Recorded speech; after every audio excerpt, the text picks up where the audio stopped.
mais Personne n'a l'équipement de pointe que l'ORTB a au Bénin. Je sérieusement. vous informe, en fait. Personne n'a les moyens même de l'avoir. Aucune télévision. Si Mais- vous créez une télévision et que vous achetez les caméras de l'ORTB, vous allez vous ruiner.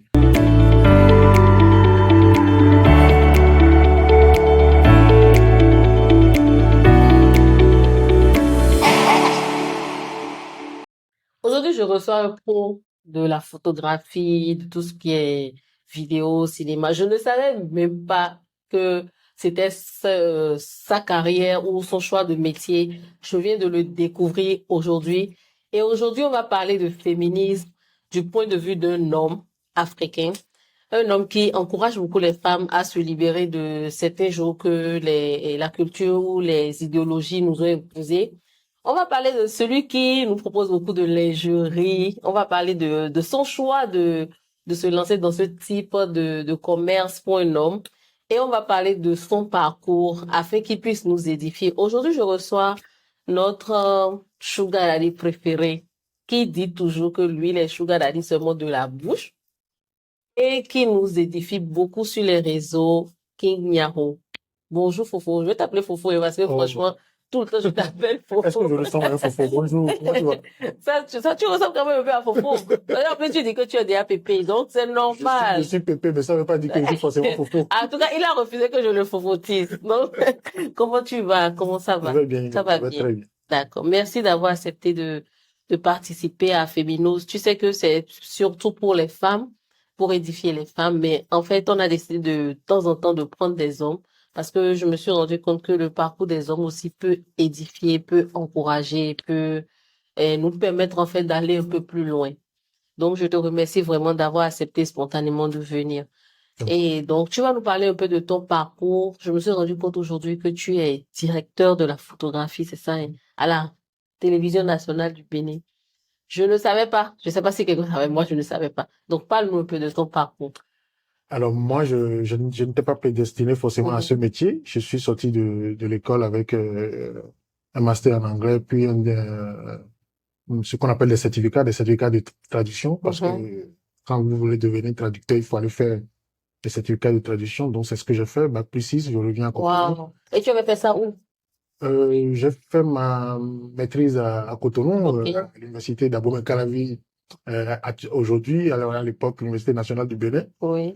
Donc, ensuite, je suis allé à Accra, à l'Alliance française, pour faire mes certificats, parce que contraint par le fait que les Béninois sont très snobs et quand vous travaillez dans la traduction, quand vous n'avez pas le diplôme requis, on vous dit, vous n'avez pas le diplôme. Ah, wow. Donc, moi, je rêvais de faire carrière de traducteur.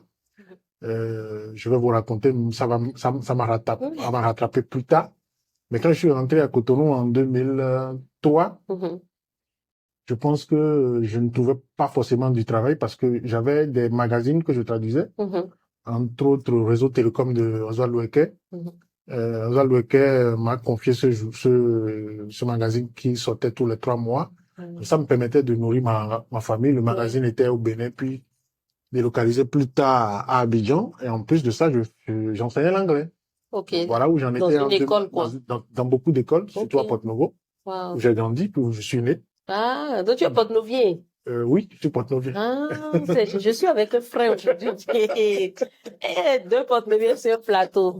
Ça va très, très bien se passer. C'est peut-être pour ça qu'on s'entend si bien. C'est ça, je pense que c'est ça. C'est ça qui a créé les bonnes affinités entre nous en ligne. Donc voilà, j'en étais là en 2003 quand j'ai passé le concours pour intégrer à la télévision, pour intégrer la télévision nationale. En tant que traducteur? Non, pas en tant que traducteur. Alors, quand j'étais à Accra, j'ai participé à un projet de sous-titrage de films. Ok. Il y a une entreprise qui devait aller au FESPACO et puis le film était au moins sous-titrer les films en français. J'ai été engagé. C'est là que j'ai pris contact pour la première fois avec le milieu de l'audiovisuel. Ok. Et donc, bon, les choses, bon, moi, je suis un féru d'images et surtout de bande dessinée. À l'époque déjà, Oui. je lisais tout ce qui est bande dessinée. Ah, ouais. Je ne savais pas que la bande dessinée était la base du cinéma et de l'audiovisuel. Mais je connais tellement les codes de la bande dessinée que quand j'ai passé le concours de l'ORTB, j'ai été déclaré premier. Ah, wow. Et je devais rentrer en tant que JRI, c'est-à-dire journaliste reporter d'image, mais moi, je suis allé à la caméra directement parce que, comme j'ai dit, j'adorais l'image et puis c'est ce que j'ai fait. Mhm. Donc, tu as commencé comme journaliste, reporter d'image. Mais toi, tu as dit non, je veux commencer. Et tu t'es mis directement derrière la caméra, c'est comme ça? C'est le choix qu'on m'offrait, c'était d'aller faire des reportages. Mhm. Et puis, j'ai découvert à l'ORTB que j'avais le regard Mhm. pour l'image. Ok. Et le parcours normal d'un caméraman qui fait du reportage, c'est de devenir plus tard directeur photo. Donc, Ok. c'est dans l'évolution de ma carrière. Après une formation au Japon, je suis revenu Ok. devenu directeur photo, puis j'ai fait une autre formation, je suis devenu réalisateur. Ok. Donc, tu as fait plusieurs formations alors? Bien sûr, déjà, ma carrière de traducteur, je l'ai arrêtée pour Mhm. pouvoir entrer dans ce milieu. Et cette reconversion nécessitait forcément que j'apprenne les codes et les Wow. bases. Même si on a des prérequis, il faut apprendre. Oui. Donc, tu es allé en formation au Japon. C'était une bourse que tu as reçue C'était une bourse de la JICA. La JICA, c'est la Japan International Corporation Agency. Donc, qui continue de donner des bourses oui, ils toujours. sont là. Ils sont à Cotonou. En fait, c'est l'agence de coopération japonaise, Ok. pour dire en français. Et donc, c'est une bourse particulière parce qu'on cherchait, parce que les cours compliqué sont dispensés en anglais. Donc, c'est comme ça que je me suis retrouvé au Japon. au Japon, à Tokyo, puis à Okinawa, pour faire cette formation-là. Raconte-nous un peu la vie au Japon. J'ai appris que c'est des gens qui sont très stricts, hein, avec des règles. Ils sont comme un peu traditionnalistes, un peu que nous. Je n'ai pas l'Afrique très patriotique, mais je pense que, et puis les Japonais ne veulent pas de moi, mais je pense que c'est mon pays d'adoption. Waouh. En fait, tout me convient là-bas. Ouais. Tout, ou presque tout. Parce que tous les pays ont leurs enfin, des côtés qui ne vous plaisent pas. Oui. Mais moi, je pense que tout est juste là-bas. Parce qu'en fait, pour apprendre, pour évoluer, pour découvrir, en fait, je suis quelqu'un qui est féru de gadgets. Le Japon, c'est le pays des gadgets. Ah oui. Le Japon Je pense que c'est Japon, Corée. Oui, bon. Oui, mais le Japon, c'est le pays des gadgets. Ouais. Ils ont toute une ville électronique, Akihabara, qui est dédiée aux gadgets électroniques, tout ce qui est ici qui nous filme là. Wow. Le premier iPhone, la console de jeu, tout ce qui sort, iPhone, Mac, tout ce qui est technologie de pointe. C'est là-bas. Toutes les grosses firmes vont tester déjà à Akihabara. Akihabara, c'est comme Akpakpa, à Cotonou. Donc, c'est un gros quartier, en fait. Nous, on dit que c'est une ville. Tu sais que Akpakpa. Non, mais. Tu sais qu'il y a une guerre, quand la vie à Akpakpa, mais c'est Akpakpa que toi tu choisis. Je préfère dire Akpakpa parce que nous, les Gouins, on est d'Akpakpa. On est d'Akpakpa. On n'aime pas traverser deux fois pour rentrer. Je me rappelle une fois, même dans cette logique-là, j'ai demandé, mais pourquoi est-ce que la plupart des Porte-Noviens s'arrêtent à Akpakpa? Et ma maman me disait dans le temps que on n'aime pas traverser deux ponts pour rentrer chez nous à Porto. C'est déjà difficile qu'on vienne à Akpakpa. Je te jure. Traverser le pont pour rentrer. Non, mais en tout cas, les Porte-Noviens sont, en fait, il faut avoir un Porte-Novien dans votre vie. On est les meilleurs. Nous sommes les entertainers du Bénin. Vraiment. Parce que quand tu as un Porte-Novien dans ta vie, tu es toujours joyeux. Tu vas toujours rire. C'est ça. Et puis, il y a toujours la fête. C'est ça. À gauche, tu vas toujours, et puis il y a toujours emporté. Fréquenter les Porte-Noviens. On n'est pas contre emporter. On n'est pas contre emporter. C'est la règle de base. C'est la règle même. Comment tu vas partir à un bon agon là, ça ne finit pas sans emporter. C'est souvent quand les gens n'ont pas beaucoup de moyens qui surveillent les emportés. Sinon, en vrai là. Sinon, en vrai, quand tu vas sur Agor, la culture du Porte-Novo, c'est que, oui, parce qu'on pense aux enfants. Exactement. Il y a des gens derrière, quand une ou deux personnes viennent sur une réjouissance de ce type-là, en fait, la réjouissance même en elle-même, c'est une action de grâce. Oui. Donc, on veut partager avec le plus grand nombre de personnes. Plus de personnes, oui. C'est vrai que des fois, c'est ce type de libéralité qu'on fait, on exagère avec. Oui. Mais une fois qu'on a dépensé, il faut bien que les gens profitent. Oui. Donc, on ne peut pas refuser qu'on fasse des emportés. Mais je pense que c'est surtout la culture des salles des fêtes qui est venue maintenant, qui empêche un peu l'ambiance là. Ça devient un business. Oui. Sinon, avant, on mettait 2 appartements et puis à l'air libre, on est bien. On fait même une rue seulement et puis on fait même la rue. Il y a des gens même pas pour j'ai appris. C'est que ils n'ont même pas on n'a pas besoin de savoir qui est mort. On n'a pas besoin de savoir, mais c'est la gorge de qui. Tu t'habilles seulement, tu t'assois et puis tu manges. C'est tout. En tout cas, donc tu as fait Tokyo et tu es revenu à Cotonou. Et c'est dès que tu as le diplôme, en fait, on te upgrade dans le... Alors, non, il n'y a pas d'upgrade systématique dans le système étatique.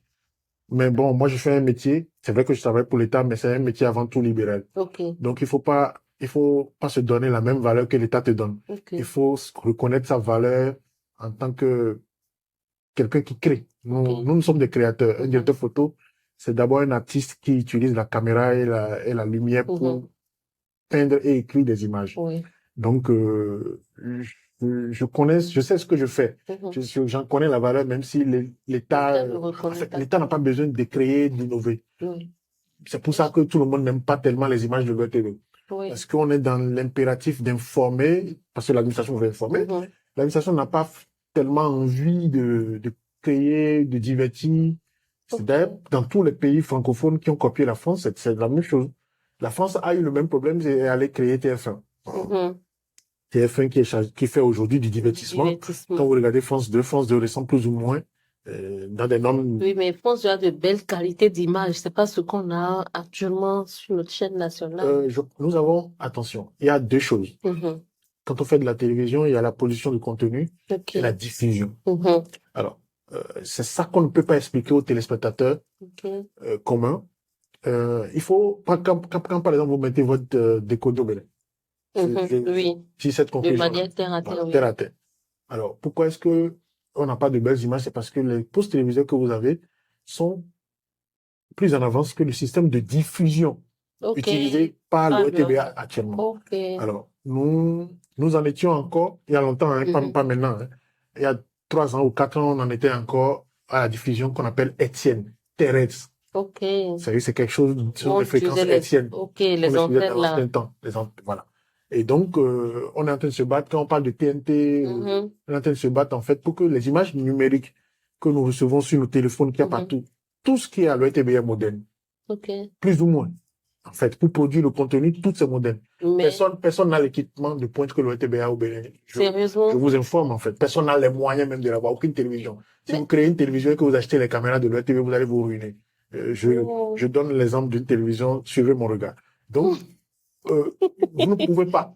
La télévision n'est pas rentable au Bénin. Donc, si vous vous amusez à acheter les équipements que mhm. l'ORTBA, nous n'avons pas de problème de qualité d'image à l'ORTB. Wow. Nous avons des problèmes de création de contenu et d'innovation. Mhm. Et ensuite, nous avons des problèmes de diffusion parce que la qualité d'image Qui est se ressorti, perd oui. quand nous quittons l'ORTB et vous recevez une qualité d'image moindre parce que vos posts sont en avance. Donc, quand vous nous comparez aux images que vous recevez sur Mhm. Canal+, nos images ne sont pas forcément à la hauteur. Oui. Sur le même bouquet Canal+, vous allez voir que les images de télévision française et autres sont meilleures aux images Oui. de l'ORTB. C'est pour ça qu'on dit, c'est Exact. pour ça que vous dites que nos images ne sont pas bonnes. En Mhm. fait, il faut comparer nos images aux télévisions africaines. D'avant, Non, sur le même bouquet. Ok, Il faut oui. comparer les images de l'ORTB. Effectivement. Quand vous parce faites ça, vous que- allez voir que nous sommes évidemment en avance, mais il faut pas se comparer à ceux qui sont derrière soi. Il faut se Mhm. comparer à ceux qui sont devant. Mais la télévision ivoirienne, quand même, ça va. C'est la seule télévision qui a des images au-dessus de l'ORTB Oui, actuellement. ça va. La seule. Mais sinon, certains Non, pays c'est pas que là, ça va, c'est mieux. c'est mieux, C'est oui. de loin mieux. Oui. Donc, actuellement, c'est la Côte d'Ivoire que le Bénin vise. Mais Mhm. il faut dépasser aussi la Côte La d'Ivoire, en Côte fait. d'Ivoire, oui. Il faut dépasser la Côte d'Ivoire. Clairement. Et aussi en termes de ce que vous proposez, parce que en fait, C'est ce que l'ORTB j'appelle la création de contenu. paraît vraiment C'est une ringade. oui. En tout cas, bon, si c'est pas peut-être pour les infos, et encore, la plupart ne suivent plus ça. Oui, c'est ce que j'expliquais tout à l'heure.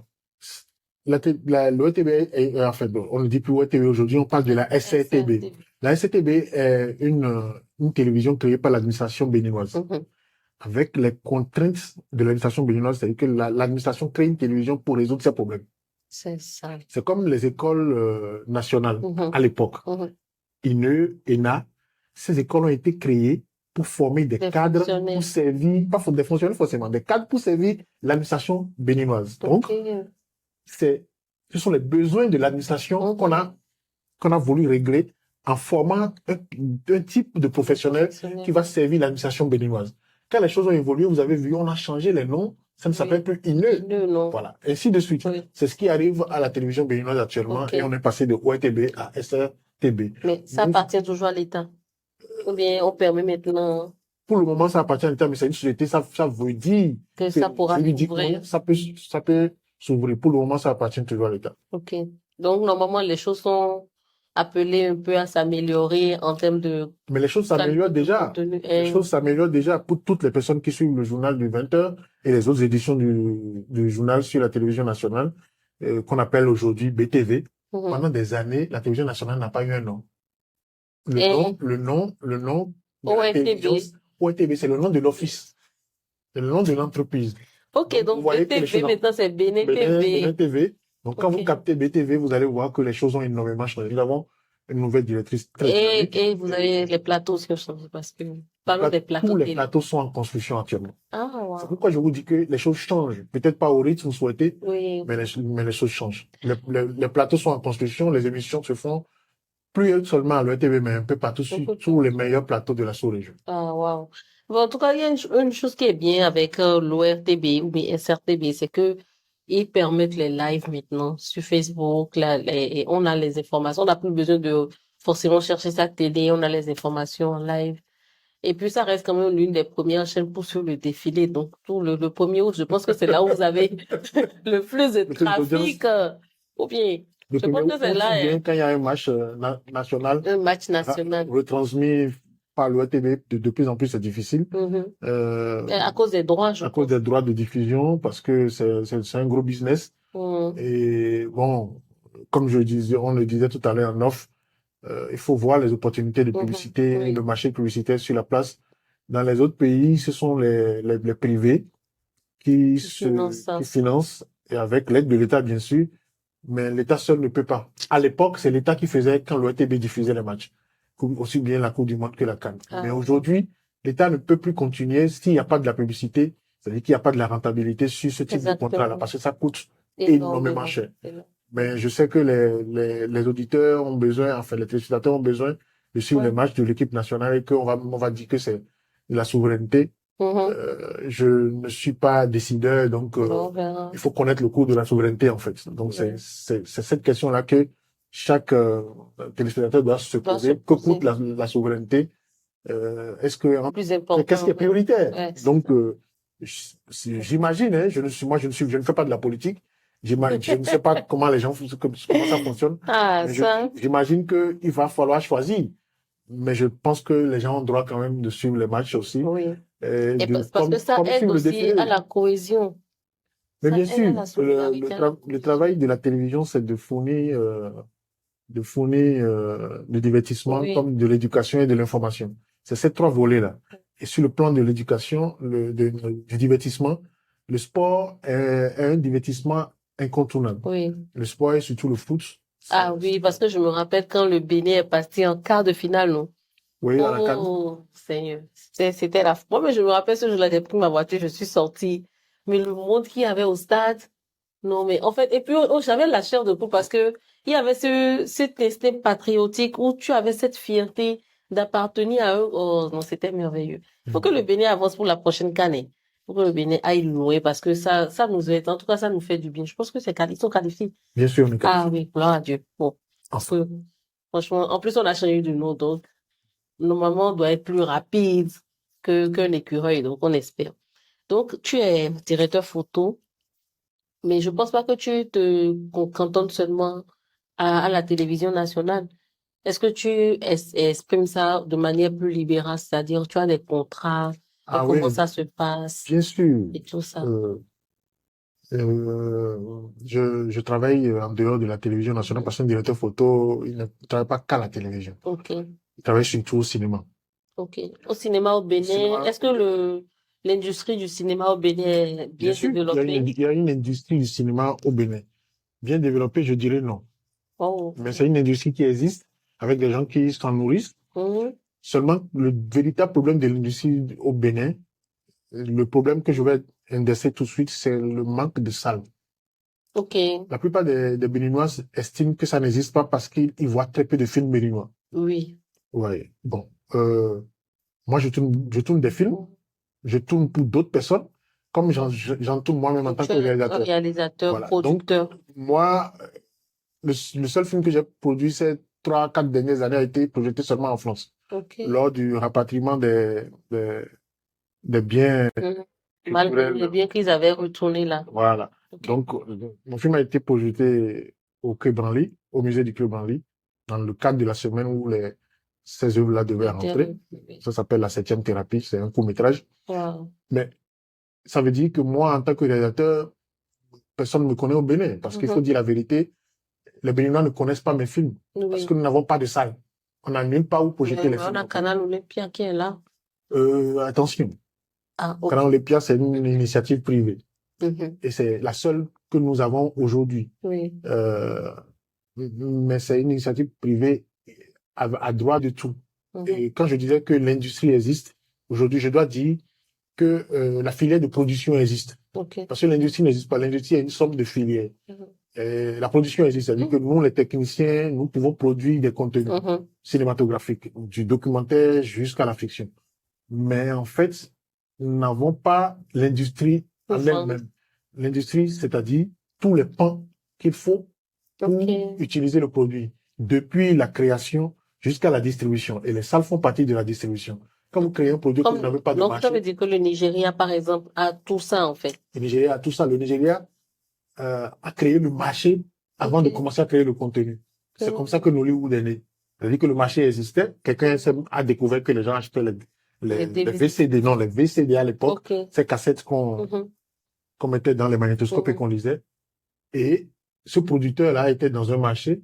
Il a vu que, en fait, il a donné de l'argent à des jeunes qui ont été fait du théâtre dans plusieurs décors et qui ont monté, qui lui ont amené des cassettes. Il a pu les vendre rapidement. Et il a commencé à financer d'autres.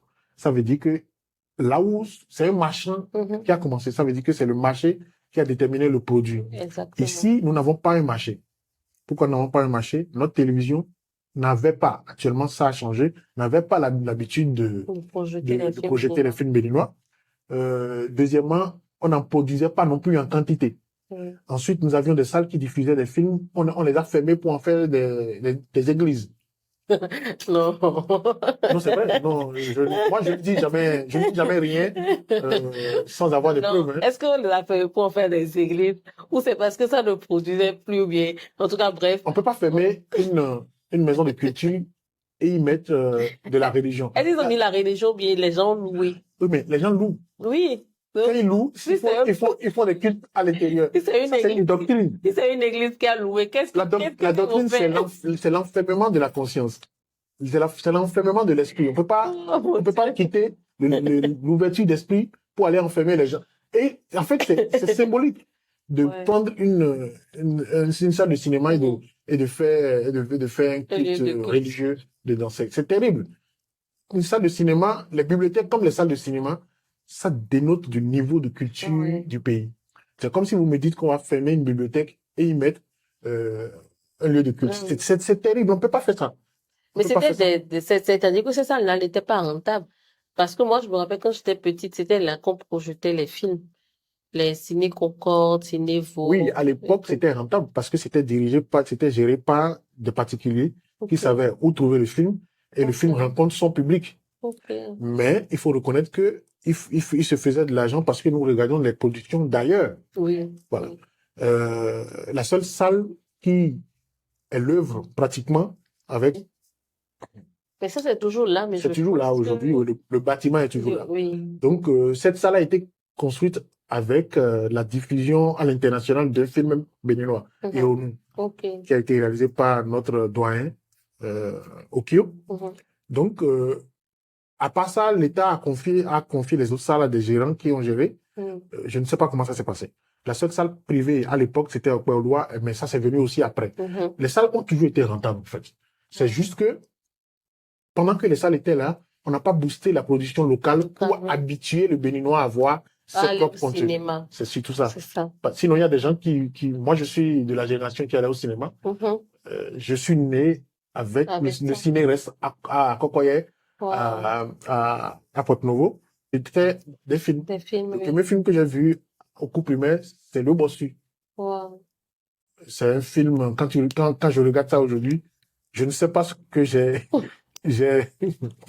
trouvé au film, mais à l'époque, c'était, en fait, c'est du cinéma de KPDP. J'ai aimé. Et c'est ça qui m'a chassé jusqu'à aujourd'hui. Donc, je pense qu'il a créé la passion. Donc, quand j'ai voulu faire, il n'y avait pas d'école de cinéma à l'époque où moi j'allais à l'université.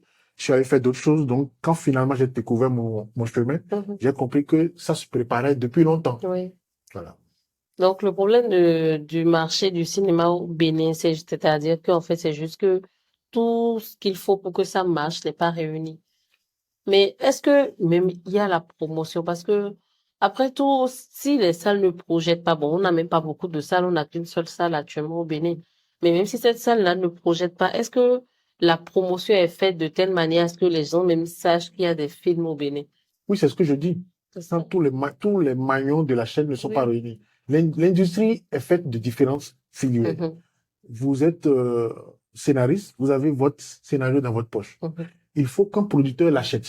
Deuxième filière. Donc, il y a les producteurs, il y a les créateurs qui sont les scénaristes. C'est comme ça que ça commence. OK. Le producteur, quand il achète Mhm. le scénario, il se dit, OK, je vais dépenser beaucoup de diffuseurs.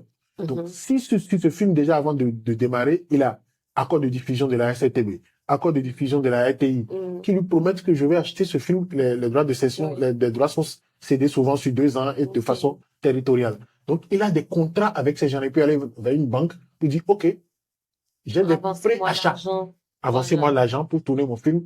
Dès qu'ils vont acheter comme ils l'ont promis, je vous retourne les sous. Oui. Donc, vous voyez, c'est cette chaîne-là qui doit se mettre en place, mais elle n'existe pas actuellement. Non. On n'a pas de producteurs. Les producteurs vont vers des guichets étrangers. Nous tous là, quand je dis les producteurs, tout le monde va vers les guichets étrangers. Et c'est assez aberrant d'attendre que d'autres pays financent la Finance, culture de votre oui. pays. Donc, en fait, aujourd'hui, quand l'État veut mettre de l'argent dans le cinéma béninois, il demande que les choses se formalisent, parce que l'État ne met pas l'argent non plus n'importe où. N'importe oui. Et donc, c'est un peu difficile. Malheureusement, en Afrique, nous n'avons pas le choix, à l'image du Maroc qui fait, je ne sais pas quoi, 80 longs métrages par an, c'est énorme, Mhm. financé par l'État. Wow. Et quand l'État dit structurez-vous, ce ne sont pas les citoyens qui se structurent. Non. Par exemple, ce n'est pas les citoyens qui ont créé la NIP, qui ont créé Non, non. le CIP, machin, tout ça. C'est l'État qui structure. Mais est-ce que l'État a créé une structure pour gérer le cinéma au Bénin L'État est en actuellement? train de créer des structures. Nous avions une direction de la cinématographie qui a été fermée Ok. parce que l'État a repensé autrement. Mhm. Donc, je pense qu'ils sont en train de réorganiser les Ok. choses. J'espère que ça va Pour que ce marcher, soit mieux pour que ce soit géré. mieux géré parce que structurer, les citoyens ne peuvent pas se structurer eux-mêmes. Oui, Il faut forcément que l'État structure et puis laisse après gérer les professionnels c'est du ça. métier. Parce que je me demande, si tu demandes à un Béninois lambda maintenant, quel film il connaît, quel film béninois il connaît.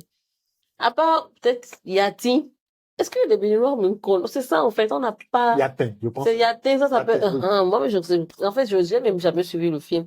Si Moi c'est non pas que plus. je vois les Mais gens. c'est un film qui a une grosse renommée. Oui, bon, apparemment, il parle de la souffrance.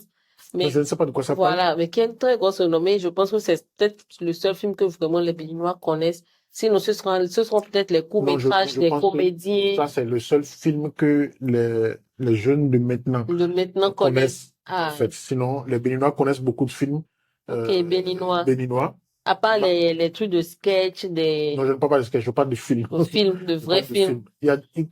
Il y en a pas beaucoup. Il y en a pas beaucoup. Voilà. Les gens de ma génération et plus connaissent les films Connaissent les béninois. films béninois, Mais wow. après, je pense que mes enfants ne connaissent pas les films Les béninois. Ils Béninois. connaissent même pas mes propres films. Donc, commençons par Carrément. là. Non, c'est vrai. J'ai dû jouer mon film dans lequel ma maman jouait. J'ai dû lui jouer cela à la maison Wow. pour qu'elle puisse voir. Sinon, elle ne peut, elle n'a pas d'opportunité de voir mon film. Wow. Donc, il faut, Je pense qu'il y a quand même des jeunes qui prennent la relève parce que je sais qu'il y a Cornelia Glé qui organise un festival pour les femmes dans le cinéma. Et j'ai vu récemment, je sais plus, en tout cas quelque chose, un événement, en tout cas, sur le cinéma aussi qui est passé au Bénin récemment, je ne me rappelle plus. c'est pourquoi je dis que on ne peut pas dire que le cinéma n'existe pas au Bénin. C'est Il y a une seulement forme de cinéma dont les gens vivent au Bénin. au À Bénin. partir de ce moment, il y a un cinéma, même s'il est embryonnaire, il y a un cinéma Au au Bénin. Bénin. Le problème, c'est que même ce cinéma embryonnaire, si cela se diffusait Mhm. sur tous les canaux, tout le monde serait, ah, il y a un tel film béninois. Mhm. Je vous assure, par an, il y a au minimum 180 films, documentaires, Au courts-métrages et Bénin. longs-métrages au Bénin. 180. Minimum, c'est un minimum. Waouh. C'est un minimum, hein. Ouais. Parce que quand vous lancez les dossiers pour les différents festivals, celui de Cornelia, par exemple, les films viennent. Waouh. C'est juste que il y a deux choses. Il y a plus de courts-métrages parce qu'il n'y a pas de financement, donc on fait des courts-métrages. Et les courts-métrages ne sont pas forcément diffusés en salle. Les documentaires non plus. Ce sont des formats cinématographiques, mais qui sont diffusés à la télé. Oui. Nous avons qu'une seule télévision dont on a parlé de l'État actuellement, qui est en train de se réformer. J'espère qu'un jour, tous ces formats cinématographiques vont se retrouver à la télé. Comme on a déjà commencé à diffuser plein de films béninois là. Donc, je pense que la tendance va, voilà, la tendance va s'accentuer. Maintenant, on diffuse ces films-là. Est-ce que c'est rentable pour ceux qui ont produit les films? C'est ça la question en fait. Donc, la question que je posais, ce n'est pas tellement que les films soient vus, c'est la question de la distribution. Nous, on appelle ça la distribution, à savoir le fait que le film rencontre son public qui a payé pour. C'est pour ça d'ailleurs que la plupart des films béninois que vous ne connaissez pas ne sortent pas parce que on n'a aucun intérêt à montrer le film si on ne paye pas pour. C'est ça. C'est ça. Parce qu'un film, une fois qu'il est vu, c'est qu'il est vu. Oui. On ne revient plus dessus. Voilà. Donc, c'est parce qu'il n'y a pas de salle et parce que les films ne rencontrent pas le public. Sinon, il y aurait les distributeurs et les diffuseurs vont faire du marketing. Venez voir tel film, il y a la première de tel film et vous irez, ça sort un mercredi, marché, on regarde. Mais on n'a pas ça. On n'a pas ça. Et s'il faut le faire, celui qui a fini de faire un film à coup, il a peut-être vendu un terrain, a fait un film à 10 millions. 10 millions, en principe, ça ne fait pas un long métrage. Mais supposons qu'il fait un long métrage à 10 millions. Après, maintenant, il a fini de faire ça, il est ruiné. Il a fini de faire le film. Comment il trouve l'argent pour aller louer Canal Olympia pour projeter un film? Donc, c'est un peu compliqué. C'est compliqué. C'est compliqué. Et quand je vois des jeunes faire ça, moi, j'ai envie de leur tirer chapeau parce que... Ouais. Ça ne peut être que par passion. Ça ne peut qu'être pas passion, en fait. Ça ne peut qu'être pas passion. Donc, donc, produire un film, ça coûte aussi cher? Minute de film, si c'est minute. Si c'est un long métrage. Jesus. Si c'est un long métrage bien fait, il faut compter selon le type de film. 5 millions. Oui, entre 2 millions et 5 millions par minute de film. Donc, si tu fais 10 minutes de film, tu as à few of 50 millions quand même 20 millions. C'est ça. Donc, en fait, ici, nous adaptons au budget. On essaie de faire au mieux. Un budget hollywoodien, on dit, le budget étatique de certains pays africains. Donc, je ne sais pas pourquoi les gens rêvent. On accuse le Bénin. Je pense que quand on connaît le cinéma, on ne devrait pas accuser le Bénin. Oui. Pour la simple raison que nous ne faisons même pas la ville de Lagos. Tout le Bénin ne fait pas la ville de Lagos. C'est ça. Le Nigeria a 120 salles. C'est-à-dire que ils ont une grande population. Ils ont une grande population. La plus grande population africaine. Ils ont 120 salles sur toute l'étendue du territoire. Ça veut dire quoi? Ça veut dire que si vous sortez un film, comme je dis au Bénin, vous sortez un film même à 10 millions, 20 millions, 50 millions, vous êtes sûr de rentabiliser même en restant au Nigeria. Vous voyez? Donc, en fait, c'est un luxe de parler du cinéma au Bénin. Avec une population de 10 millions, vous excluez les enfants, les personnes âgées, ceux qui n'ont pas les moyens d'aller au cinéma. Il reste combien pour regarder un film? Ça. Et dans combien de salles quand nous n'avons aucune salle? Non. Moi, j'ai fait du marketing à la base. J'ai fait anglais, puis je suis allé faire communication et marketing. Donc, je dois analyser le marché pour voir, en fait, il n'y a pas de marché. Il n'y a pas de marché. Donc, moi, j'ai appris le cinéma parce que c'est une méthode d'expression. Et j'espère que nous, comme je le dis à mes étudiants, je dis, nous sommes de la génération sacrifiée, en fait.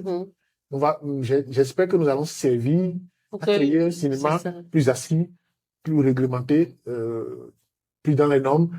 Mais je ne pense pas que nous aurons un cinéma là où on va faire 80 longs métrages par an au Bénin, parce que avec notre population, ce n'est pas possible. Par contre, si nous voyons le grand voisin que nous avons, et le fait que nous avons des langues en commun avec ce voisin-là, on peut faire du cinéma diffusable dans les salles. Donc, exploiter le Nigeria comme une ressource de diffusion et de distribution de notre cinéma, c'est la seule alternative que nous puissions faire.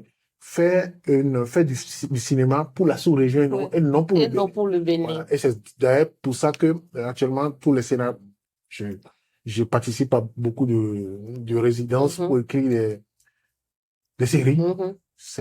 On est obligé d'écrire des séries parce que il faut qu'on mange. C'est la seule chose que les gens produisent actuellement.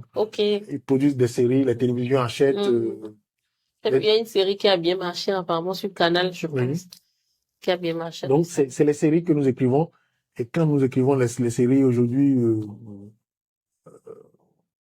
on nous demande un casting international. Wow. Et pourquoi? Parce que si vous prenez un Togolais, un Nigérien, un Ivoirien ou bien un Burkinabé, vous mettez dans votre film, vous Ça permet assurez que les qu'une autres pays diffusion puissent internationale voir puisse ça. intéresser plusieurs Effectivement. cultures et Effectivement. donc étendre Ouais.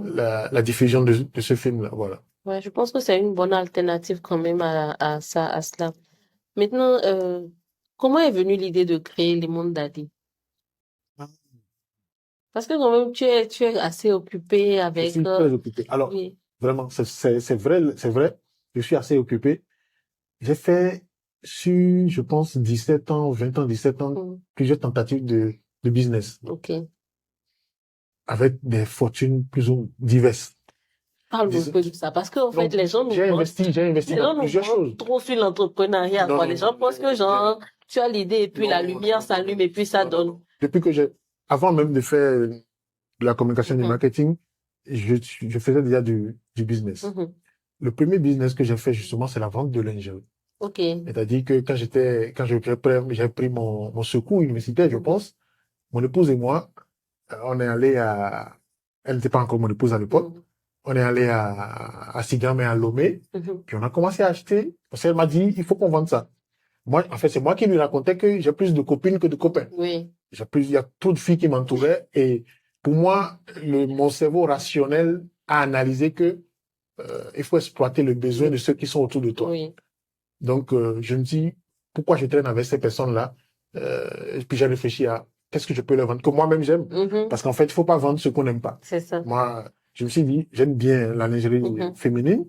Et donc, je me suis lancé dedans. Donc, à l'époque, ça, je parle d'il y a 27 ans, hein. Mhm. On s'est mis, ma fille aînée qui est née à l'époque, elle Mhm. avait 27 ans. On s'est mis à aller Allô. à Lomé, à Sigame, pour acheter de la lingerie féminine Mhm. et je vendais avec elle.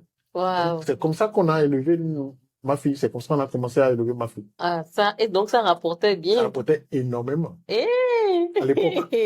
À l'époque, il y a Mais vous 27 ans. savez- Mais incroyable comment, parce que nos mamans là, non, mais, elles aimaient les choses de lingerie fine. mais moi, comme je vous dis, on vendait ça tout le temps. Et puis, les nouveaux Hey. modèles venaient à Lomé. Mhm. Avant qu'on nous trouve ça au Bénin, nous, on a fini de vendre. Et on est toujours en Wow. avance, en fait. Donc, quand je faisais ça, c'était un petit commerce, c'est un petit commerce pour m'en sortir. Mhm. Mais les besoins de ma famille ont grandi. Oui. Et moi, je vais quitter le campus aussi. Oui. Et donc, je n'étais plus en contact avec le Mhm. marché. Mon épouse n'est plus dans son université privée où elle Elle était. était. Donc, ça fait que on n'était plus en contact avec notre marché. Mhm. On a même déménagé un temps à Porto-Novo, il me semble, parce qu'on était à Cotonou. Mhm. Donc, ça fait que on n'était plus en contact avec le marché. On avait d'autres contraintes. Oui. On a abandonné ce commerce business. là. Et on a fait plein d'autres business. Plein Comme quoi, d'autres. parle-nous un peu des Ah. petits parce qu'en fait, il faut qu'on comprenne, nous, les jeunes, Alors, que c'est pas le premier business forcément qui rapporte. Pendant 2 ou 3 ans, Mm. j'ai créé plusieurs entreprises qui ont fait faillite, donc j'ai déclaré la Wow. faillite. La seule qui a duré dans le temps, c'est une entreprise que j'ai créée avec un collègue Mm. qui est dans le même milieu et qui s'occupait de communication et de publicité Mm. sur les feuilletons brésiliens que vous regardiez à Oui. l'époque. Donc, j'écrivais les spots publicitaires, je Ok. les tournais et lui, il est monteur infographe. Mhm. Il les montait et puis il faisait l'infographie. Donc, nous, on travaillait pour plusieurs boîtes de la place. Vous ne nous Les boîtes de communication de la place. Vous ne nous connaissez pas. Eux, ils achètent les films. Les boîtes comme BG Voilà. Communication. Très bien. Vous avez commencé à citer des noms. Ah oui. Donc, on était l'antichambre de ces marketiers qui est devenu oui. un média bénin. On était l'antichambre de ces structures-là. Donc, nous, on a une structure. On est l'antichambre de ces structures. On fabriquait la plupart des spots que vous avez On vus. regardait là. Oui. Ça vient de ma main, en fait. Ah, La plupart, au wow. moins 50%. Wow. Donc, je tournais, lui, il montait, il faisait l'infographie. Donc, c'est comme ça que moi, j'ai commencé à écrire. J'ai découvert que je pouvais écrire pour la Les télé. scénarios. Voilà, c'est comme ça. Donc, Wow. ça, c'est il y a 17 ans. Mhm. Et cette entreprise est celle qui a le plus perduré dans le temps. Mhm. Mais en temps, je vous ai dit que ma carrière de traducteur va me rattraper. Mhm. Elle m'a rattrapé. Et puis, je suis allé à la banque pour être traducteur. Wow. J'ai pris une mise en disponibilité de la télévision nationale. 1 an? 2 ans. Wow. 2 ans, puis 3 ans. Ah, wow. Donc, j'ai fait 3 ans à Diamond Bank. Tu étais à Diamond Bank? Oui, j'étais à Diamond Bank. Jusqu'à quelle année? De 2010 à 2012. Janvier 2010 C'est pas vrai. en novembre 2012. Donc, en fait, moi, j'ai quitté 2010, tu es parti, en fait, waouh, tu es parti quelques années après, je suis venue. Ah ouais. J'ai fait Diamant de Banque aussi. Ah oui? Oui. Moi, j'étais à Diamant Banque au siège. Ah, waouh. Je faisais partie de l'équipe du directeur général. Ah, waouh. Donc, je traduisais C'était quand même Ben, pour hein. toute la banque. Ben, il est Non, je comprends pourquoi elle a beaucoup d'affinités. J'ai fait Donc, Diamant aussi. Waouh, tu as ok, fait la banque. j'ai fait la banque. Donc, je me suis retrouvé dans ce milieu-là Mhm, parce que, bon, ma formation, c'était, c'est un diplôme que j'ai pris. mhm, Vous vous rappelez, je racontais que quand je oui, venais d'Accra, j'ai pris ce diplôme, mais je ne l'ai pas utilisé. mhm, Mais à un moment, la télévision monotone oui. de l'époque, je m'ennuyais ferme, en fait. Il y a de quoi. Donc, je ne suis pas quelqu'un Nous, qui les s'autorise, téléspectateurs oui, je s'ennuyaient. ne suis pas quelqu'un qui s'autorise à s'ennuyer. Et Oui, moi, j'ai tellement de cordes dans mon arc que je trouve toujours quelque chose à faire. oui. Donc, j'ai vu cette annonce dans un journal et je suis allé utiliser ce diplôme que j'ai Mhm. pris là pendant 3 ans. Wow. Parce que quand vous travaillez pour l'État, c'est permis en fait. C'est permis C'est permis de prendre quelques temps pour aller voir ailleurs. Je suis allé voir ailleurs et ça m'a énormément aidé. C'est cela qui a changé ma vision de toutes les entreprises que je créais et qui ne Mhm. marchaient pas. Ça a changé ma vision par rapport à comment il faut gagner de Le l'argent. fait d'avoir travaillé en banque, Oui, le fait d'avoir travaillé en banque, de traduire tous les dossiers de crédit. c'est vrai. Parce que les dossiers de crédit sont montés de telle sorte qu'on puisse convaincre le banquier de mettre de l'argent. Mhm. Et c'est là que j'ai compris, en fait, comment Les banquiers comment les réfléchissent. banquiers réfléchissent et comment moi, en tant qu'entrepreneur, je dois réfléchir. Et donc, quand je suis revenu, en temps, avant d'aller à la banque, j'ai investi avec mon collègue Mhm. où on a créé l'entreprise dans le charbon. Oui. Et ça a été un fiasco. C'est un fiasco le plus total aujourd'hui. Parce que nous avons remis des millions à une dame qui nous Wow. a livré 2 camions de Charbon. charbon et puis le troisième ne venant pas, c'est devenu des querelles, on s'est retrouvé au tribunal. Donc cette dame, elle a dit devant les officiers que nous les Akaoué, là, on se met dans les bureaux, on croit que c'est comme ça qu'on fabrique le charbon, et que c'est pas aussi facile que ça. Mhm. Ce que cette dame a dit et le fait que je suis preneur doit être. Faire. Et donc quand finalement je me suis dit sous le régime du président Oui. Yahi, j'étais déjà très occupé, sollicité beaucoup à la présidence, mais et j'ai vu que je n'avais pas le temps. Oui. Et j'ai décidé, en fait, parce que la dame là a dit ça, qu'on est dans le bureau et qu'on espère, qu'on voit que c'est si facile. J'ai décidé que si j'ai pas le temps de me consacrer à un business, je ne le fais pas. C'est ça. Ça, c'est ma première résolution. Oui. Voilà. Donc, Parce vous m'avez que souvent, demandé comment j'en suis c'est venu ça. à créer le monde d'Adi. C'est ça, en fait. Parce que je me suis rendu compte aussi que nous qui travaillons les salariés, souvent, on se dit, oui, je vais être salarié, avoir un autre truc à C'est côté. pas si facile Et que ça. c'est pas aussi simple, en fait. Sauf si tu décides de sacrifier peut-être le peu de temps qui te reste pour gérer ça. C'est ça. Et j'ai vu que je passais beaucoup de temps sur Facebook parce que j'aime écrire, évidemment. Oui. Donc, j'ai dit, OK, je vais utiliser une partie de ce temps-là. Le temps est une ressource. Mhm. Le temps que je n'ai pas, j'utilise quand même une partie du temps sur Mhm. Facebook. Je me suis dit, plutôt que de passer mon temps à écrire simplement Oui. sur Facebook, je vais le rentabiliser un peu. Et c'est comme ça que j'ai dit, OK, je vais reprendre mon vieux business, celui qui m'a lancé Oui. à l'époque. Et j'ai dit, OK, si s'il faut être là pour faire le business, au moins je suis en ligne Oui. et les produits sont avec moi. Mhm. Donc, je ne peux plus avoir de problème par rapport à cela. Je suis Ça. là vraiment avec mon business. Alors, comment il faut faire? À l'époque, ce qui aussi m'a favorisé, c'est que ma petite sœur, elle est à Paris. Mhm. Elle a décidé de créer une entreprise ici et de créer une boutique de vente de produits cosmétiques, de sacs, machines, tout. Et c'est moi qui ai designé la boutique. Ok. Donc, j'ai totalement designé. J'ai vu combien elle a mis dans la boutique. Plus de 5 millions. Pour designer rien que la boutique. Et les frais après, C'est ça. les frais, vous voyez, Mhm. en fait, son parcours me montrait en fait la difficulté d'entreprendre au Bénin. Et après, on a gardé on a fermé la boutique cette année.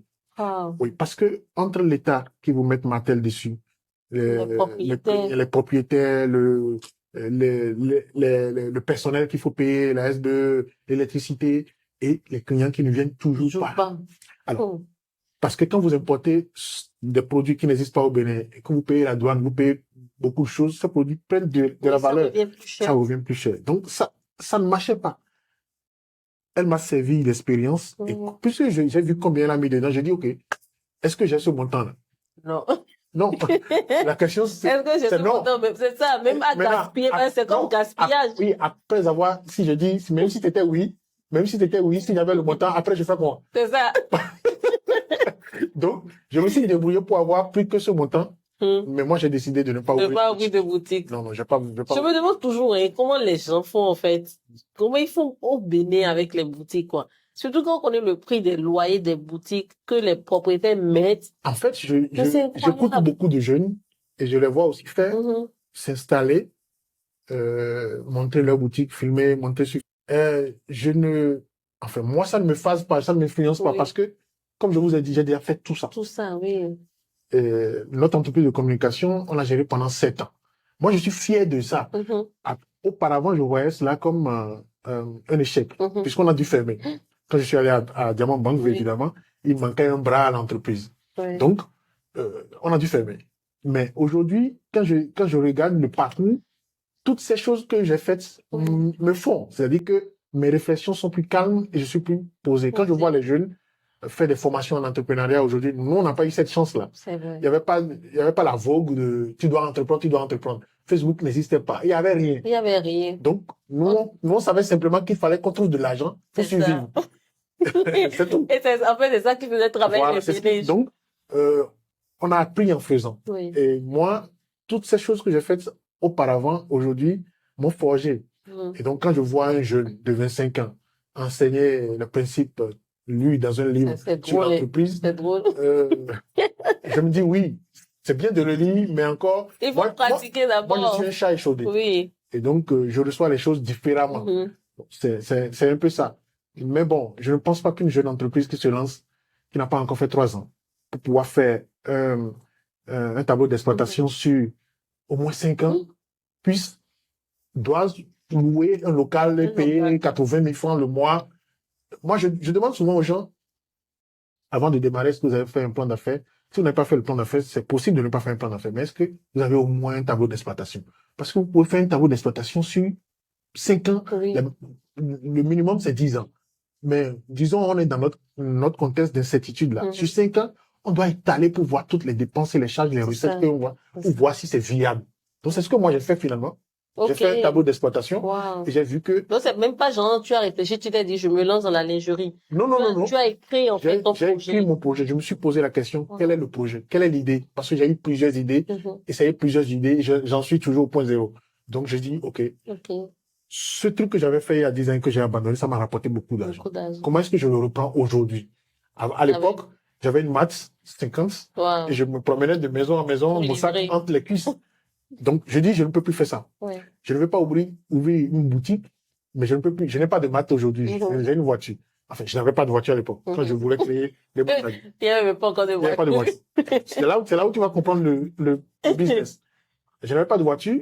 Mon épouse et moi, on utilisait une seule voiture, puis on a construit notre maison, puis on se disait, fallait se serrer un peu la ceinture. La ceinture. Donc, je me suis dit, si je dois me lancer dans ce business, je ne vais pas ouvrir une boutique. Je me promenais à moto il y a 27 ans. Aujourd'hui, je dois me promener en voiture. Oui. Donc, en fait, j'ai dit, OK, ma boutique sera ambulante. Wow. C'est pour ça que, entre l'année où ma fille a eu le bac 2016 et 2023, finalement, j'ai fini par acheter une voiture. Parce que il fallait payer la scolarité à l'université des enfants, tout ça. Et c'est cher. Moi, on avait 3 voitures à l'époque. 3, je pense. 2, puis 3, oui. Oui. On a vendu 2 voitures, il restait qu'une seule. Pour payer la scolarité des enfants à l'université. À l'époque, je me suis inscrit moi-même en master cinéma. Et donc, il fallait payer 1 million pour ma fille, payer 1 million pour moi. Wow. Mais vous savez, c'est ce que les parents vivent. Et après, quand vous voyez quelqu'un insulter des papas en ligne sur Facebook, c'est choquant. On peut pas parler non plus. Donc, j'ai marché de 2016 à 2023. Et puis, dans le c'est ma voiture. Donc, je suis à la tête d'un business de près de 15 millions, y compris ma voiture. On dit y compris ma voiture. C'est ça la vérité. Wow. Et comme tout est automatisé aujourd'hui, il y a IFU, la douane est refaite, vous pouvez importer avec votre IFU, tout ça là.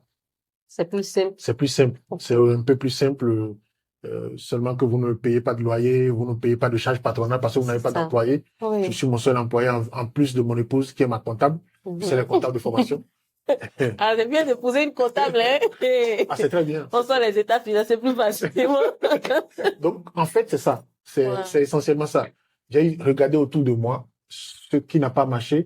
J'ai regardé autour de moi les ressources que j'ai. Puis j'ai Oui. utilisé ces ressources-là pour créer une petite entreprise. Je ne sais même pas si c'est une entreprise. Je disais que c'est un commerce. Mais un commerce, c'est une entreprise, en fait. Oui, c'est une entreprise. Mais vu ce que je fais, vu les moyens que j'ai, c'est ce que je peux faire aujourd'hui. Et donc, bon, c'est là où j'en suis. D'où le monde a dit ça. Et et puis je vois comment tu fais la com sur les réseaux et tout ça, et ça ne te prend pas du temps. Et comment, les réflexions aussi, parce que quand même, tu arrives à mettre la pointe d'humour qu'il faut et tout ça. Je pense que il faut aussi, parce que je ne pense pas que tout le monde puisse faire la com de son produit. À moins d'avoir peut-être un talent pour la chose et tout ça. C'est ce que je me disais aussi. Au début, je me suis dit, me connaissant, comme je te disais, je n'aime pas me mêler de tout. Donc, je me suis dit, la communication sur les réseaux, même si j'ai fait la communication. C'est ce que j'ai appris aussi. J'ai fait MPro, maîtrise professionnelle de communication marketing. Donc, je me suis dit, à Calavier, moi, je ne vais pas faire le diplôme ailleurs, je reste ici. Donc, je me suis dit, bon, nous sommes de la vieille école, est-ce que je m'y connais? Puis j'ai commencé à appeler 2 ou 3 jeunes.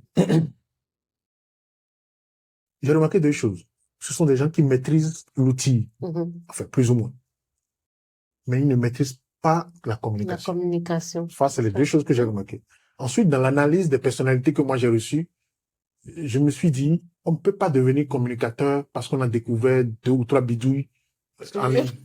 Non.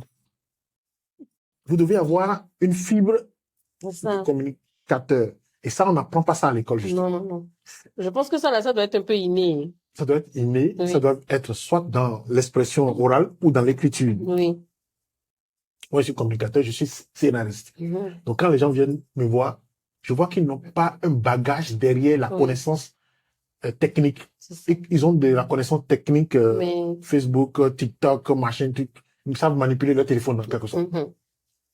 Mais ils n'ont pas un bagage, ils n'ont pas une culture pour communiquer. Or, le type de produit que je vends prête un peu à provocation. Oui. Donc, il faut savoir comment attirer l'attention sans choquer. Exactement. Et je ne les vois, ils sont trop jeunes. Je ne les vois, et puis ils n'ont pas l'expérience de la chose. Oui. De la lingerie, je veux dire. J'ai demandé pour m'amuser un jour à un gestionnaire du compte qui est venu, comment il s'appelle, community manager, qui est venu me voir. J'ai dit combien de slip avez-vous déjà descendu de vol? Et il pensait que c'était une blague. Sérieux? Oui, il pensait que c'était une blague. J'ai dit, est-ce que vous pouvez, si je vous laisse faire, vous pouvez écrire un test sur différents types de toiles, de lingerie. Il ne peut pas. Wow. Je vois des gens faire des blagues. Je vois des gens qui se disent qu'ils sont grands pour conseiller des gens sur la gestion de pages en ligne, qui se moquent du fait que j'ai même vu une blague qui est passée la fois passée, les hommes qui gèrent les pages de lingerie. J'ai souri, j'ai dit, mais vous ne savez pas, en fait. C'est ça. Tous les commerces qui sont rentables sont gérés par des hommes. Malheureusement, pour vous. Malheureusement. Pourquoi? Parce que les hommes ont la froideur tactique d'analyser les choses et de voir ce qui marche. Alors moi, quand j'ai commencé sur Facebook, j'ai 95% de mes amis sont des femmes. Des femmes. Mais je vendais plus à des hommes. Oh, les hommes achetaient pour leur conjointe. Voilà. Wow. Enfin. Bon, en tout cas, on a compris. Donc,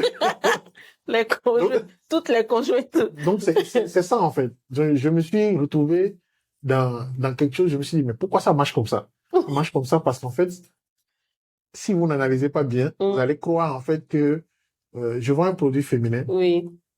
Mais au départ, aujourd'hui, c'est les femmes qui achètent le plus chez moi. Mais au départ, c'était les hommes. Wow. Et ils se sentaient plus à l'aise avec un homme? À l'époque, non. Je pense qu'aujourd'hui, j'ai gagné un certain type de renommée en ligne. Au début, les gens disaient que mes produits étaient chers. Mais moi, en fait, c'est une analyse marketing que j'ai faite avant de démarrer mon business. Parce qu'effectivement, il y a beaucoup de vendeurs de lingerie en ligne. J'ai analysé ce qu'ils vendaient, en fait. Et je suis allé à Tokwa. J'ai demandé les prix, j'ai regardé. Ok. Alors, si vous avez jamais été à Paris, par exemple, moi, j'aime faire du lèche-vitrine sur les Champs-Élysées. Vous allez regarder dans les magasins de lingerie, là. Je regardais les choses.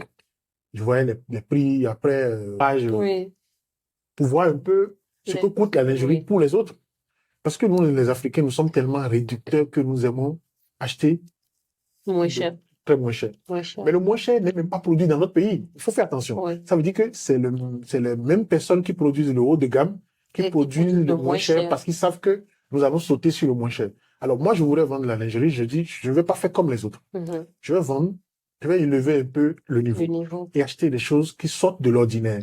Donc, forcément, des choses qu'on ne trouve pas à Tokpa. Oui. Parce que quand vous voulez faire un business, je le dis, hein, faut faire ce qu'on appelle une analyse de Potter. L'analyse de Potter, en anglais, c'est les 5 forces de Potter, si je traduis en français.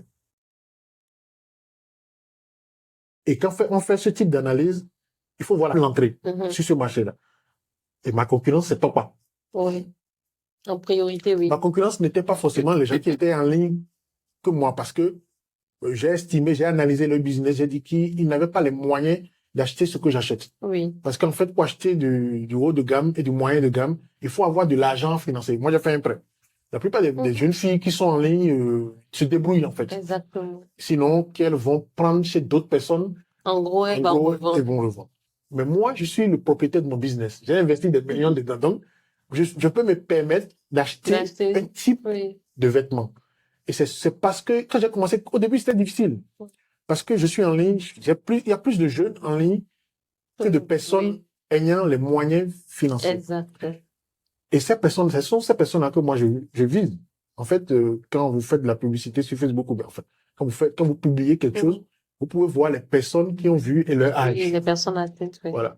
Et moi, j'ai réussi à changer la tendance et à faire en sorte que ce sont des personnes qui ont de 28, 35, 40 ans qui voient les produits. Parce que ces personnes-là travaillent et ont le moyen d'acheter ce type de... Ils savent reconnaître aussi la qualité. La qualité. Parce que elles ou ils ont déjà essayé le bas de gamme et ils savent un peu... Oui. De toute façon, il faut pas faire la même chose que les autres. Donc, pour me démarquer, j'ai commencé à acheter ce type de produits qui sont un peu de l'ordinaire, qu'il fallait acheter forcément à l'extérieur. Donc, moi, je mets ça à disposition à Cotonou. Wow. En tout cas, je pense que ça a quand même bien pris, même si ça a demandé beaucoup de sacrifices. Ça a pris 3 ans quand même pour prendre, parce que 3 ans, des efforts. Hein. En fait, c'est que tu t'es pas laissé décourager. Ah non, je me suis pas laissé décourager parce qu'il y a beaucoup de gens. Ceux qui m'insultaient le plus, ce sont les hommes. Des hommes plus jeunes que moi. Hein. Donc, ils trouvaient que, comment il peut se mettre à prendre des cellules Mais moi, je pense que, en fait, la plupart des gens ne me connaissent pas bien. Je suis capable de vendre de l'eau. Si j'ai fini d'analyser que l'eau est rentable par rapport à mon effet, je vais vendre l'eau. Et puis, c'est un complexe béninois. C'est un complexe d'Akaoué. Oui. Moi, j'ai tout pour être un intellectuel béninois. Mais je ne veux pas être l'intellectuel béninois que les gens pensent. Je veux... Surtout que ça ne rapporte même pas. Ça rapporte rien. Ça rapporte rien. S'il s'agit de venir en ligne, de parler français, de montrer qu'on a été à l'école, d'avoir les diplômes, ma foi, quelqu'un a demandé si la maison brûle, qu'est-ce que je prends en premier? J'ai dit, je me prends. Oui. Moi, les diplômes, ça sert au moment où on cherche du travail. Si vous ne cherchez pas du travail, le diplôme ne vous sert pas. Par contre, si vous devez travailler pour vous-même, c'est ce que vous avez dans la tête qui vous sert. Donc, il faut en mettre beaucoup. Il faut emmagasiner des skills. Il faut emmagasiner plein de choses. Et ne jamais arrêter d'apprendre. Moi, c'est ma force. Par rapport à tous les jeunes dont je parlais tout à l'heure, c'est que j'ai vu autre chose. J'ai fait de la communication avant les réseaux. Et donc, quand la communication est venue aujourd'hui sur les réseaux et que la communication est venue digitale, puis une communication 360, je me trouve dedans. Parce que je connais les principes de base. Donc, c'est ce que et donc, je me suis pris en charge moi-même. Je gère moi-même mes pages. Oui. Je pense que c'est quand même une bonne idée parce que ça donne quand même de la notoriété. Surtout que tu avais déjà des skills en communication et tout ça. Maintenant, tu es papa de combien d'enfants?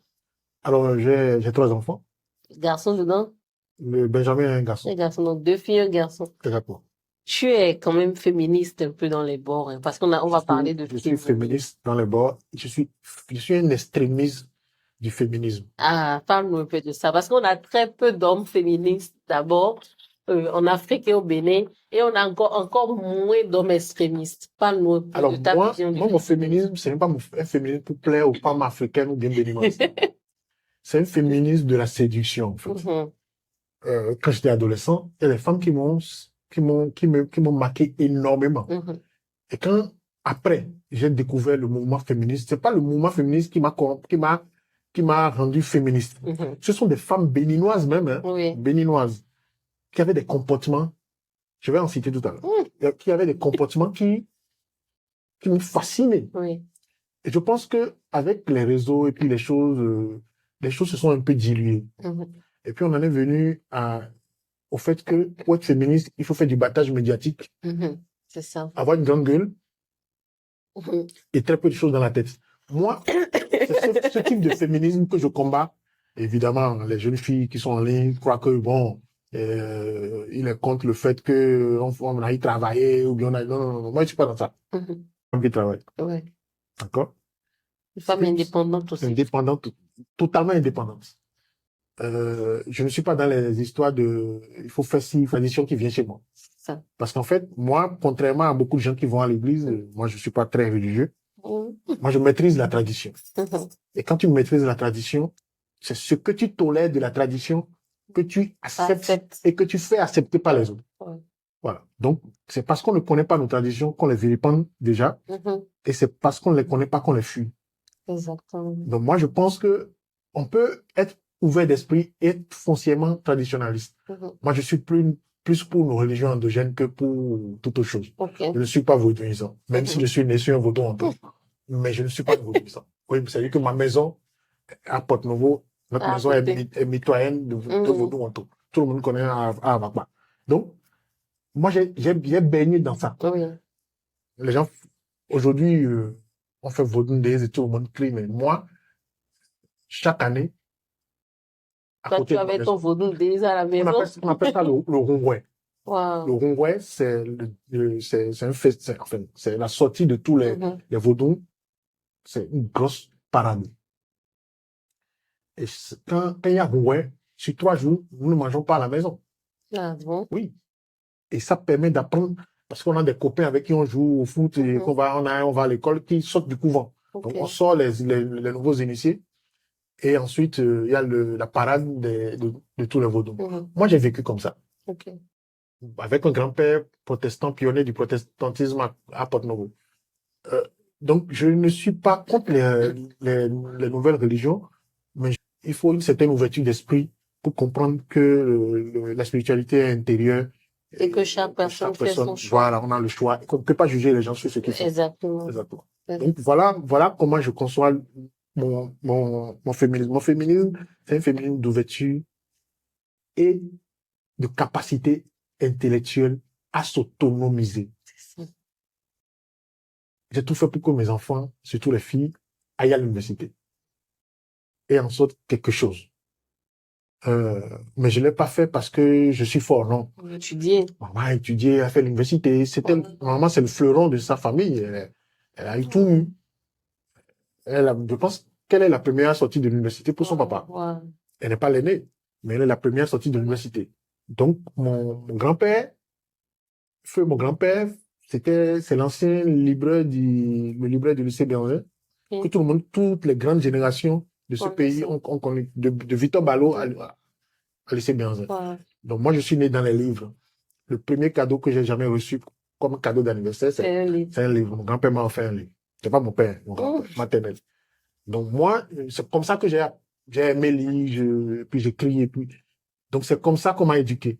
J'ai vu ma mère faire, et je me suis dit, si elle a pu s'en sortir malgré les déboires conjugaux, c'est parce qu'elle a été à l'école. Oui. En fait, c'est parce que, en fait, tu as une mère qui a été autonome, indépendante, et qui a divorcé aussi très tôt. Waouh. Mes petits frères ont été élevés. Donc, quand je parle de mère célibataire, oui. Mais les gens ne comprennent pas. Wow. Les filles qui se plaignent d'être mère célibataire, je dis, mais vous parlez de quoi? Ah. Je vous dis, ma mère, elle était secrétaire particulière de ministre. Mm-hmm. Donc, elle avait des heures indues. Oui. elle faisait l'agent Mhm. de l'État. Il fallait s'inscrire au cycle 2 de l'ENAM pour faire, Pour étudier. pour étudier encore plus. Elle avait une licence. Pour étudier encore plus, elle a dû faire ça en plus. Donc, elle quitte le boulot. Elle va faire ça. Ministre appelle, temps appelle. La maison avec son mari. Elle a géré tout ça Mhm. pour arriver à ce niveau-là. C'est une femme de l'époque. Comment des jeunes qui ont ChatGPT sur téléphone aujourd'hui se plaignent de ne pas s'en sortir en tant que mère célibataire? Moi, je dis, oui, on peut tout faire aujourd'hui, même avec le téléphone. Avec le téléphone, vous pouvez tout faire. Mhm. Votre téléphone qui est dans la main, là, il ne sait pas qu'à appeler. Il Il ne peut sait tout pas faire. seulement qu'à Vous savez, moi, scroller je sur suis un TikTok. spécialiste de l'image. Je sais les logiciels, les logiciels professionnels pour faire du montage, du graphisme. Mais je n'emploie aucun graphiste pour faire ce que je poste Oui. en ligne. Parce que j'ai Tu fais acheté ça. les applications sur mon téléphone C'est pour le ça, faire. pour faire. Donc, on peut tout faire aujourd'hui avec le téléphone. Donc, je ne comprends pas que le statut de mère célibataire soit un souci. C'est même pas un souci. Ah non, aucunement. Hein. Au contraire, même, Je c'est pense- une fierté parce que, en fait, Je- quand tu, en tout cas, pour moi, Je par pense exemple, que c'est une fierté. c'est une fierté. Pour Parce moi, que- c'est une fierté parce que c'est pas n'importe qui le fait. Et après aussi, je me dis, mais un jour que Dieu nous prête vie, quoi, je vais me tenir à côté de mes enfants, je dirais, ouais, Mais c'est ça, justement. ça, c'est mon job. C'est ça, En justement. Parce que aujourd'hui, je partage la casquette avec ma femme. Oui. Mais imaginez, quand vous êtes mère célibataire, c'est que vous faites les deux à la fois. À la fois, c'est mais En fait, attends. c'est une double couronne. Oui. Donc, il ne faut pas se plaindre. Il faut le faire. C'est-à-dire que c'est peut-être plus difficile, Oui. mais ce que je n'aime pas, c'est que quand vous faites quelque chose, je trouve que c'est une grâce, en fait. Mhm. C'est une grâce. Et les grâces ne sont pas faciles. Non, c'est pas facile. C'est pas facile, c'est pas donné. Donc, je trouve que si on s'en sort, c'est bon. Même si on s'en sort à demi, comme c'est une double casse-tête, c'est comme si on s'en est sorti Quand même, entièrement. oui. Quand même, c'est vrai, c'est vraiment pas Parce facile. que si vous visez les étoiles et que vous tombez quand même dans les nuages, c'est quelque chose. C'est quelque chose. C'est mieux que de rester C'est sur même- terre, en fait. Donc, faut pas se plaindre. Et il ne faut pas insulter celui qui est parti. Ouais. Pourquoi je le dis? Pour l'équilibre psychique des enfants, ce qui vous est arrivé entre les partenaires conjugaux Mm. n'a rien à voir avec l'enfant. Yeah. Ça, c'est le... Vous ne pouvez pas insulter le père de votre enfant en ligne. En ligne, en En plus. ligne. Mais Facebook. on peut, c'était... Oui. S'il a un connard, il peut lui dire que c'est un connard. Oh, j'adore. Mais on fait ça caché, quoi. Parce qu'en fait, le linge sale, comme on le dit, c'est là en famille. Oui. Moi, j'ai vu des enfants après, des filles qui ont grandi et qui ne veulent pas d'un homme. Ouais. Ne veulent même pas essayer d'abord. Même pas qu'ils sont elles sont messes. J'ai demandé à une fille la fois dernière, elle a 34 ans. Wow. Et je dis, pourquoi? Elle a dit qu'elle a fait une fausse couche. Je dis, ok, d'accord, ça peut arriver. Mais pourquoi est-ce que tu n'as pas un homme jusque-là? Et elle a commencé à parler, puis j'ai commencé à me demander après, c'est pareil, elle ne comprenait pas Mhm. pourquoi. Mais j'ai décelé le fait que, en fait, sa maman à côté d'elle insulte tout le temps son Dans papa. son père. Ouais. Comme ça, vous arrivez à convaincre une fille qu'il n'y a pas de bons hommes dehors. C'est ça. J'avoue que moi, je suis un bon homme. Ah oui. Oui, je suis resté 29 ans. Wow. Donc, si l'année prochaine, je prends ma retraite, Ça fait 30 ans. non, c'est-à-dire que si je prends ma retraite en matière conjugale, Oui. personne ne va m'en vouloir. Il faut pas prendre. J'ai dit si. Faut pas prendre. J'ai dit si.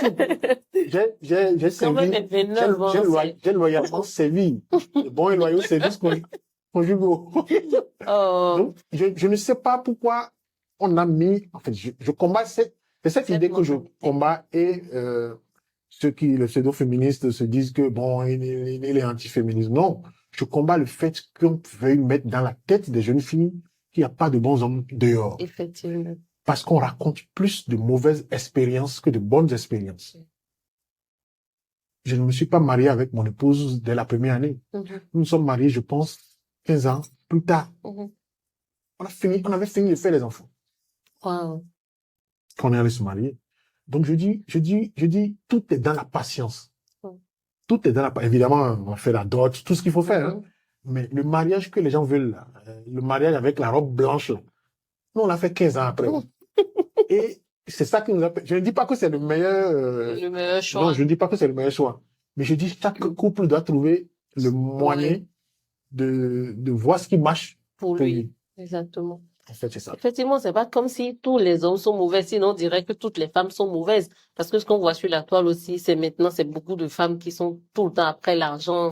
Et les relations amoureuses sont maintenant, c'est devenu comme un échange commercial, en Oui, fait. oui, il y a ce sujet qui est venu hier ou avant-hier sur la toile. C'est dommage. Mais C'est je pense que c'est à la fois la faute des femmes et que des hommes. des hommes. Parce que les hommes aussi mettent beaucoup l'argent devant dans toutes Non, les les hommes sont relations. friands de chair fraîche Ouais. et ils ont très peu de culture. Ils ne veulent même pas apprendre à draguer. Voilà. Non, mais Donc, c'est pénible. quand vous n'avez pas de la culture, en fait, vous ne pouvez pas faire la cour à une femme si vous n'avez pas de la culture. Et la culture donne une chose, ça donne la pondérance. Ça vous donne la pondérance, ça vous permet de prendre le temps de faire les choses. Mhm. Et les femmes aiment les hommes qui Ils prennent le prennent temps le de temps faire de les faire choses. les choses. Ouais. C'est pas pour rien que je suis avec une femme. Mmh. Je sais comment les femmes savent faire ça. Il faut prendre le temps de faire les choses. Il faut prendre le temps de découvrir la femme pour pouvoir la séduire. Ouais. Parce qu'en fait, une femme, vous la séduisez sur ces points importants. Oui. Mais si vous ne le connaissez pas, vous ne pouvez pas Vous le ne faire. pouvez pas. Déjà en ligne, tout le monde ment. Les gens Tout le mentent. monde. Les filles comme les hommes mentent. Donc, les points sur lesquels on doit appuyer chez une femme, vous n'allez pas les découvrir En en ligne. ligne. En même temps, si vous êtes expérimenté comme moi, vous pouvez les lire À travers à les travers ce que publications. les filles écrivent. Mais elles ne disent pas souvent ce sur quoi vous devez appuyer, elles ne disent pas le point sensible. Oui. Sinon, il y a des filles qui aiment les hommes qui lisent, il y a des filles qui aiment les hommes qui parlent bien, il y a des filles qui aiment les hommes soignés. Il faut, quand je demande à une fille de me donner les critères de l'homme qu'elle cherche, les critères que j'entends ne sont pas des critères objectifs. C'est vrai. Tous les hommes peuvent être riches. Donc, la richesse n'est pas un critère objectif. À partir du moment où l'homme peut devenir riche, Ouais. par contre, si vous avez mauvais cœur, vous avez mauvais cœur. Avec ça, même avec l'argent. Comme si vous êtes avare, même avec l'argent, vous êtes avare. Voilà. Donc, l'argent ne change pas Le la caractère. personnalité, le caractère. Oui. Au contraire, Ça accentue. Ah, C'est ça. donc, l'argent n'est pas un critère. C'est un souhait, mais ce n'est pas un critère. Quand vous cherchez un homme, vous cherchez un homme courageux, Généreux. ambitieux, Oui. généreux. Donc, courageux, pourquoi? Parce que s'il faut vous protéger, il va donner son corps pour vous protéger, par exemple. Ça, la vie avant l'argent ou bien? Oui, c'est ça. Donc, voilà. Donc, il faut des priorités. Donc, moi, c'est ce genre de conseils que je veux de bien donner. Enfin, c'est ce que j'essaie de dire en ligne. Mais bon, ceux qui me comprennent, me comprennent. Et puis, il y a aussi ce texte que tu avais partagé il y a quelques mois qui parlait de comment le mariage a été créé, que c'était surtout pour emprisonner les femmes. Je pense que... Oui, l'œil aux gens. Parce que Mais la réalité est que le mariage, en fait, selon sa conception première dans le temps et même jusqu'à maintenant, qui a perduré, et consciemment ou inconsciemment, ça emprisonne plus la femme, en fait, que l'homme. Il y a un moment où l'État et la religion étaient ensemble. Oui. Les Français se sont séparés de ça à un moment. Mais l'État et la religion étaient ensemble. Et quoi? Les deux ont trouvé que c'est leur intérêt que la femme qu'on contrôle la femme et qu'on contrôle donc l'État civil. Oui. Parce que, à l'époque, les puissants couchaient avec tout le monde et faisaient des enfants partout. Et ça donnait des problèmes de droit de succession. On ne sait pas qui est on dit enfant du lit, enfant machin, ça créait trop de soucis. Donc les nobles ont estimé qu'il fallait avoir un état civil.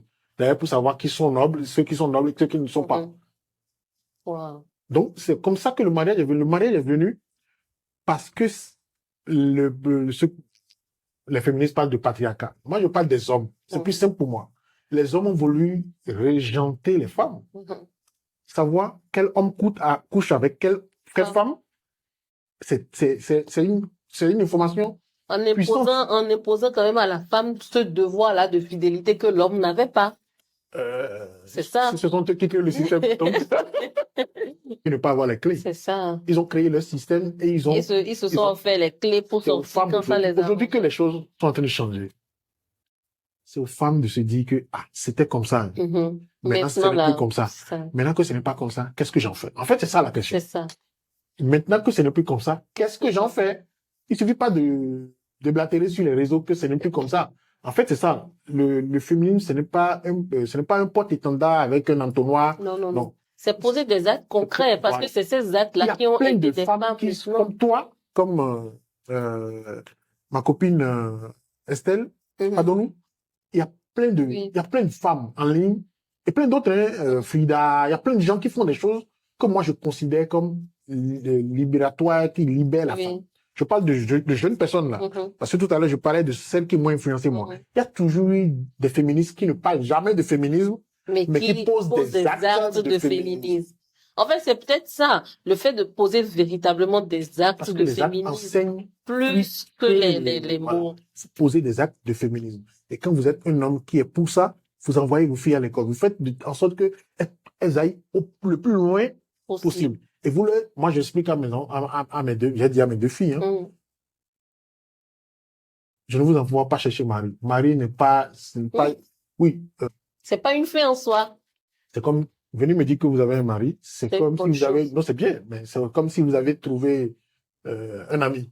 Ouais. Ah, j'ai un nouvel ami aujourd'hui. Parce qu'on peut changer de mari comme on change Mais d'amis, en oui, fait. en vrai, oui. Seulement que c'est quelqu'un avec qui vous avez décidé de cheminer pendant longtemps. Ah. Donc, le mari, c'est pas une fin en soi. Je le dis, moi je suis marié. Mhm. Et je le dis, je dis que le mariage n'est pas important. Et puis, les femmes me disent que je ne suis pas féministe. Je dis, vous ne comprenez rien du féminisme.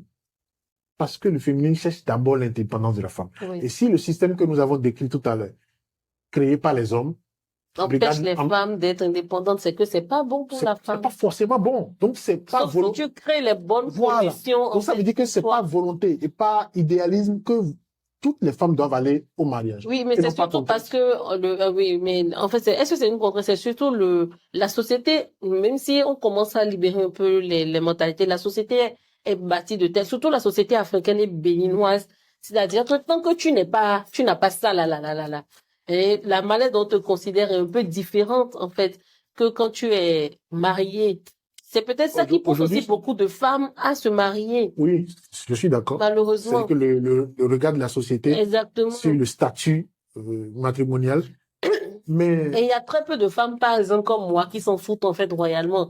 Parce que nous, on a déjà, bon, moi, je parle de pour moi, je me suis affranchie de cette idée du mariage. C'est pas que je ne le désire pas, parce que je me dis, c'est toujours bien d'avoir quelqu'un avec qui partager sa vie, qui va te comprendre, te soutenir, mais tu ne le fais pas pour plaire aux gens, tu ne le fais pas parce que tu dois le faire, mais tu le fais parce que tu as trouvé quelqu'un qui correspond à tes standards de vie.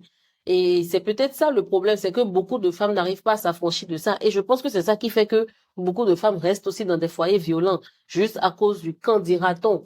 Alors que c'est ça. Parce que je pense que le moment où on s'affranchit, moi je me rappelle, j'ai un grand frère avec qui j'ai discuté récemment, qui m'a dit, mais Ino, tu es très forte. Et je dis, mais pourquoi? Il dit, mais parce que tu avais déjà des enfants, mais tu as fait ton garçon tout en étant seul, alors que dans la société béninoise et tout. Et je lui ai dit, mais c'est ce que je devais faire, c'est mon choix. Et le qu'en dira-t-on, en fait, le problème au Bénin, je pense, et c'est difficile, et je pense qu'il faut avoir une grande, comment je vais dire ça?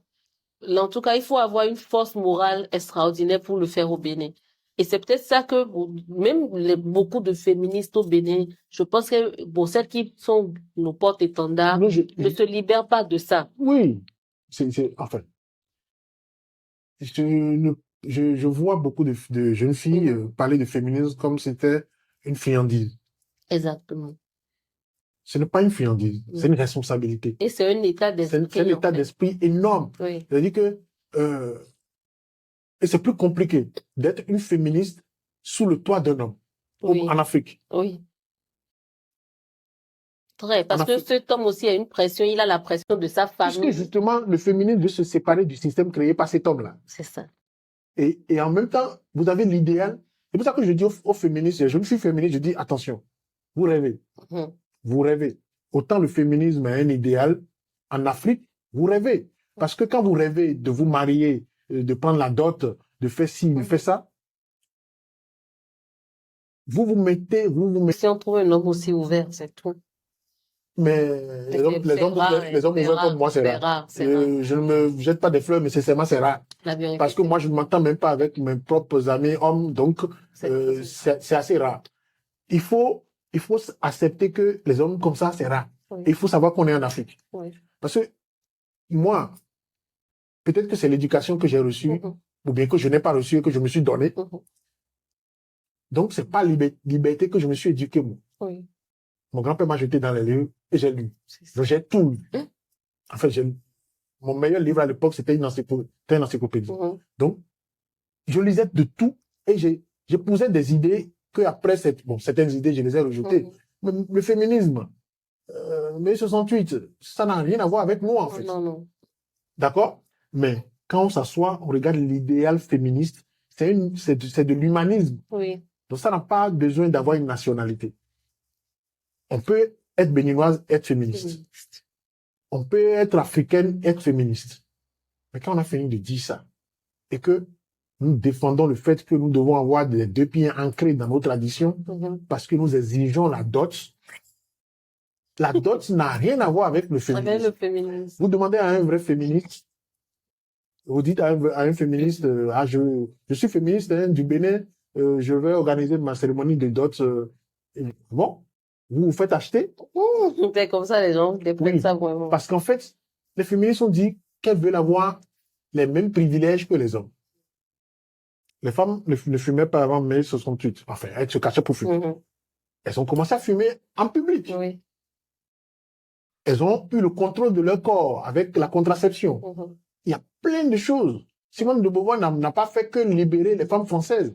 Elle a libéré les femmes Du monde entier. du monde entier. C'est ça l'humanisme de la chose. Oui. Et aujourd'hui, personne ne peut être comme cela. Ouais. Dès que votre fille a les premières règles, vous essayez de lui expliquer ce qui lui arrive. Oui. Et arrivé à un certain âge, forcément, la contraception va rentrer dedans parce que vous ne savez pas ce qu'elle fait dehors. Oui. Donc, s'il n'y avait pas eu ce féminisme-là, elle n'en serait pas là Elle serait aujourd'hui. pas là, oui. C'est de ça que nous parlons. On ne peut pas lutter contre le féminisme. Objectivement, on ne peut pas. On peut pas. Mais ce que nous disons, c'est quoi? Il faut adapter le féminisme aux réalités africaines, à moins de vouloir vivre hors de l'Afrique. De l'Afrique. Parce que si vous faites un enfant en Afrique, et votre belle-mère vient pour dire qu'elle va laver l'enfant, est-ce que vous pouvez refuser? Ah non. Ah, ok. Non. Si la belle-mère dit qu'il y a des rituels qu'on lave les premiers nés de la famille de cette manière, À moins que le mari refuse. Si si le mari refuse, son fils non, refuse, si son c'est refus, différent. évidemment, c'est pas vous. Mais c'est pas. En tant que femme, c'est pas vous. Non, non, Vous voyez, non? Mais il va pas refuser, évidemment. La plupart des hommes ne vont pas refuser. Moi, en tout cas, je vais Ils pas savent refuser. pas dire non à leur mère, de toute Bon. façon, pour la plupart. Alors, moi, je vais pas refuser. Mhm. Donc, si ça ne fait pas du mal à l'enfant et que c'est la tradition, Exactement. on va le faire. Vous ne pourrez rien dire. Mais si l'enfant naît à Boston, j'ai dit, donnez-moi un exemple de féministe africaine qui a réussi tout en étant dans la tradition africaine. Mhm. Et quelqu'un m'a dit, Chimamanda Ngozi. Mhm. J'ai dit, attendez. Et après, je lui ai demandé, elle vit où? Elle m'a dit, elle vit à Boston. Mhm. Je dis, mais En Afrique, en Afrique, vivre en Afrique avec les contraintes africaines, c'est tout autre chose. Parce que si l'enfant naît là-bas, il va pas subir les rituels Igbo. Non, Il peut venir suivre ça 2 ans, 10 ans après. Mais il n'y a aucune contrainte. non. Donc, en fait, nous parlons des carcans dans lesquels la tradition met les femmes ici. Oui. On ne peut pas lutter contre notre tradition parce que nous sommes en train de lutter contre notre identité. Et quelqu'un qui lutte contre son identité n'est pas capable d'exister. Mais je pense parce que les traditions ont été faites par les hommes. Je pense Je suis d'accord. on peut, Autant en Europe, c'est le ça. système a été fait par les Par hommes. les Ici hommes aussi, le ici, système a été fait donc, par les hommes. c'est des C'est pour ça choses que je disais tout à l'heure que voir c'est ce qu'on petit à admet de la petit. tradition, Exactement. ce qu'on admet pour Savoir ce soi-même. qu'on accepte et ce qu'on refuse. Voilà. Il faut admettre ce qui vous fait du bien et qui vous valorise. Oui. J'ajoute qui vous valorise, Valorise, c'est vrai. qui ne vous diminue pas. Donc, par exemple, moi, j'insiste pour donner des noms, Nango et Yoruba à mes enfants. Oui. Parce que je ne veux pas que ça se perde. C'est quelque chose que j'ai reçu et je ne veux pas que ce pan-là de moi se perde. Pareil, oui. Je veux que mes enfants comprennent. Donc, c'est ça aussi. Et si on insiste sur ces choses-là, c'est parce que on est attaché à cela. Donc, ce qui est bon, on garde. Mhm. Et ce qui n'est pas bon, on améliore ou on On change. essaye d'améliorer parce que avec le temps, ça va forcément Ça s'améliorer. va forcément Il faut juste changer. être patient, en fait. Il faut être Je patient. pense même que ça change parce que les femmes évoluent et la mentalité des femmes africaines même évolue, ce qui fait que les hommes en fait le veuillent ou pas, ils seront obligés de s'y adapter, d'évoluer avec. Parce que j'ai l'impression que actuellement les femmes évoluent plus vite que les hommes parce que elles cherchent plus à s'affranchir à cause du fait aussi que l'homme n'a plus le poste de pourvoyeur total. On est dans une société de l'image actuellement. C'est ça. Et la femme en tant qu'image C'est ça. prospère plus que l'homme. Exactement. C'est-à-dire que quand deux étudiants, un homme et une femme sortent de l'école à compétences égales et à diplôme égal, la femme va vite Vite trouver du trouver travail. du Parce que travail. mettre une femme, par exemple, à la réception d'une entreprise, c'est une vitrine. Oui, C'est les jolies. c'est ça. Il faut pas occulter ce Ce fait-là. fait-là. Et le fait que la femme a du soin. Et Mhm. donc, dans la plupart des entreprises, on veut que la femme soit là pour soigner les choses. Donc, voilà. Donc, Je je le pense dis aux que, hommes souvent de copier, hein, parce que je sinon, pense que la société évolue, les hommes aussi vont évoluer. Et ils n'auront même pas le choix. nous n'avons pas le Ils choix. n'auront pas le choix. Nous Vous n'avons n'avez pas le choix. Pas le choix. On va parler aussi d'être papa. Parce que je reçois pas beaucoup d'hommes, donc. On oublie souvent le sacrifice que les pères font. On parle des sacrifices que les mères font. Parle-nous un peu du sacrifice du père. Parce que toi, tu es Ah, papa déjà, moi, depuis des années, donc. j'ai, mon père a eu plusieurs femmes, Mhm, donc, dont ma mère, mhm. et je n'ai jamais vécu avec papa et maman à la À la maison. maison. Ok. Ça, c'est mon traumatisme, ça. Je l'assume complètement, je le reconnais, j'ai jamais vécu comme ça. Et donc, ce que je vais dire là, il faut pas le faire. Il faut pas prendre des choix de vie sur les parents.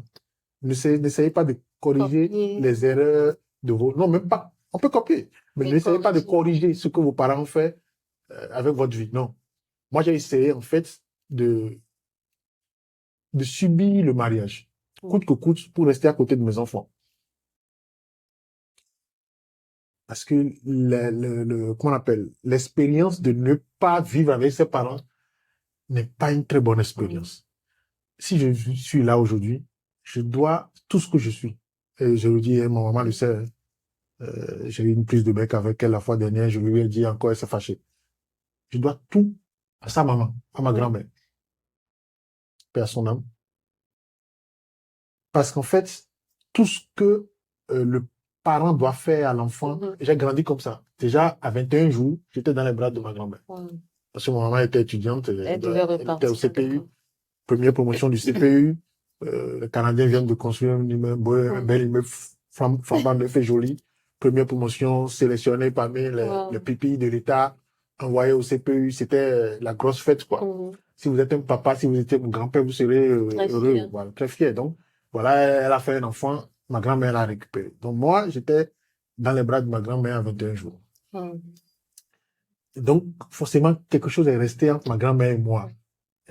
Et ça fait que cette expérience de vie entre qu'on devait avoir dans une famille bien constituée, cela Dans ta famille. et je pense que c'est ce qui me coûte vraiment, ça me coûte vraiment. Wow. Et ça, moi, je considère que c'est mon plus gros sacrifice. Mhm. Parce que, faut pas mentir aux gens. Le mariage c'est pas un paradis. La vie conjugale n'est pas un paradis. Moi, mon épouse, peut-être elle va voir ce que je dis là. Ce n'est pas un paradis. Elle a plein de choses à me reprocher, j'ai plein de choses à lui reprocher. C'est tous les jours, c'est un combat pour rester ensemble. Wow. Et ce n'est pas tant le combat qui est important, c'est le fait de rester. Oui. Donc, chaque jour, il faut se rappeler ce pourquoi on s'est promis de rester. Wow. Parce que les gens disent que c'est difficile, mais tu es resté quand même. Non. Je dis non. Au départ, c'est pourquoi je voulais rester. Ça continue. Je veux offrir le meilleur à mes enfants. Et bon, maintenant que les enfants sont grands, pour ça, je disais tout à l'heure que je pouvais prendre la retraite. On va prendre de retraite. Donc, toi, en tant que père, tu t'es sacrifié, tu as décidé de rester parce que tu voulais que tes enfants aient une image, et, bon, en tout cas, un foyer, Foyer une vie, conjugal normal et normal. tout, pour qu'ils puissent grandir équilibrés. Et aussi, les autres sacrifices du père, en fait. Les autres sacrifices du père, par exemple, Parce que c'est quand des choses quand ma femme est qu'on tombée enceinte, je devais aller en Allemagne. Wow. Tu as laissé tomber. Écoute, j'ai laissé tomber. Wow. Parce que je suis quelqu'un, j'aime faire les choses. En fait, j'aime pas qu'on me reproche quelque chose. Mhm. Donc, comme c'est ma grand-mère qui est ma confidente, je suis allé la voir. Elle dit, ah, en plus, ma femme, elle est d'une famille, on se connaît en fait, à Porte-Nouveau. Elle dit, ah, oui, rapidement, on a fait ce qu'il fallait faire. Donc, moi, très, très vite, j'ai pris mes responsabilités pour faire ce que je devais faire. Donc, j'ai annulé cela. Wow. J'ai fait plusieurs choix de carrière qui dépendaient en fait de la vie conjugale que j'ai choisie. C'est pour ça que quand je vois les jeunes en ligne parler de sexe, de mariage, mais ça ne parle que de ça. Oui. C'est pour ça que moi, j'en parle d'ailleurs pour avoir de Pour l'audience. avoir des- Et puis, il se fait que moi, j'ai de l'expérience en la matière. Mhm. Donc, c'est pour ça que j'en parle. Mais je dis, quand je les vois parler de mariage, de sexe, je dis non. Un jeune homme qui se cherche ne doit pas parler de ces choses-là. Parce que c'est de la charge sur une charge pour laquelle vous n'avez pas encore trouvé des recettes. C'est ça. Vous êtes en train de chercher des recettes pour vivre. Il ne faut pas compliquer cette vie. Si vous compliquez la vie, vous alourdissez Oui. la chose. Donc moi, j'ai essayé ils m'ont demandé comment il faut, à quel âge il faut.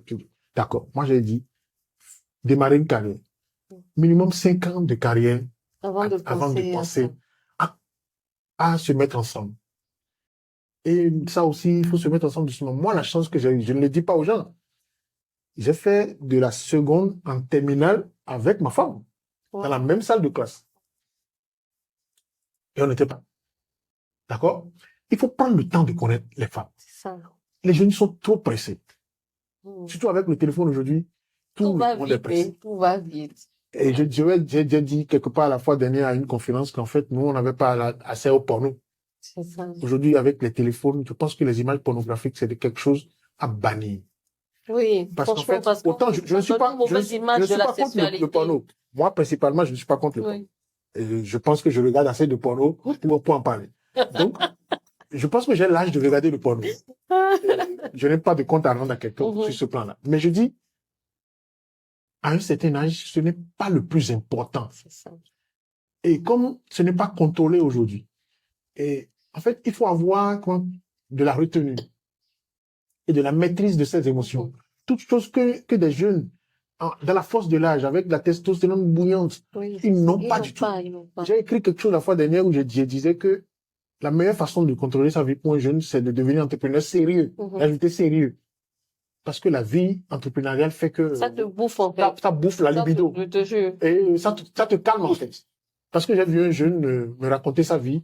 Et j'ai vu, ouais. Et j'ai dit, ah, mais tu n'as pas une copine? Il dit, ah non, hein. Moi, il dit, non, hein. Moi, je ne pense pas à ça. Je cherche l'argent d'abord. Il dit, mais tu dois avoir quelqu'un. Il dit, oui, je pense à quelqu'un, mais ce n'est pas ça le plus important. Ouais. Et ça, parce qu'il m'expliquait, c'est lui plutôt qu'à moi de le convaincre que c'est pas le plus important, c'est lui qui m'expliquait pourquoi c'est pas le plus important. Mais lui, c'est un homme. Oui. C'est pas la même chose pour une femme. Et c'est là où le problème se pose. Parce que l'horloge biologique faisant les choses, les femmes sont encore plus pressées. C'est pour ça que dès qu'une relation démarre, ils disent, il faut formaliser les choses, il faut machin tout. C'est un piège. Parce que l'objectif de la relation, ce n'est pas de faire des enfants. L'objectif de la relation, c'est d'avoir un compagnon de vie. Oui. Parce qu'il y a des couples qui ne font pas d'enfants, mais qui vivent longtemps ensemble, hein, voilà. franchement. Donc, il faut que les gens faut pas entremêler les choses. Les objectifs ne sont pas les mêmes. Les enfants, c'est la cerise sur le gâteau du mariage. Oui.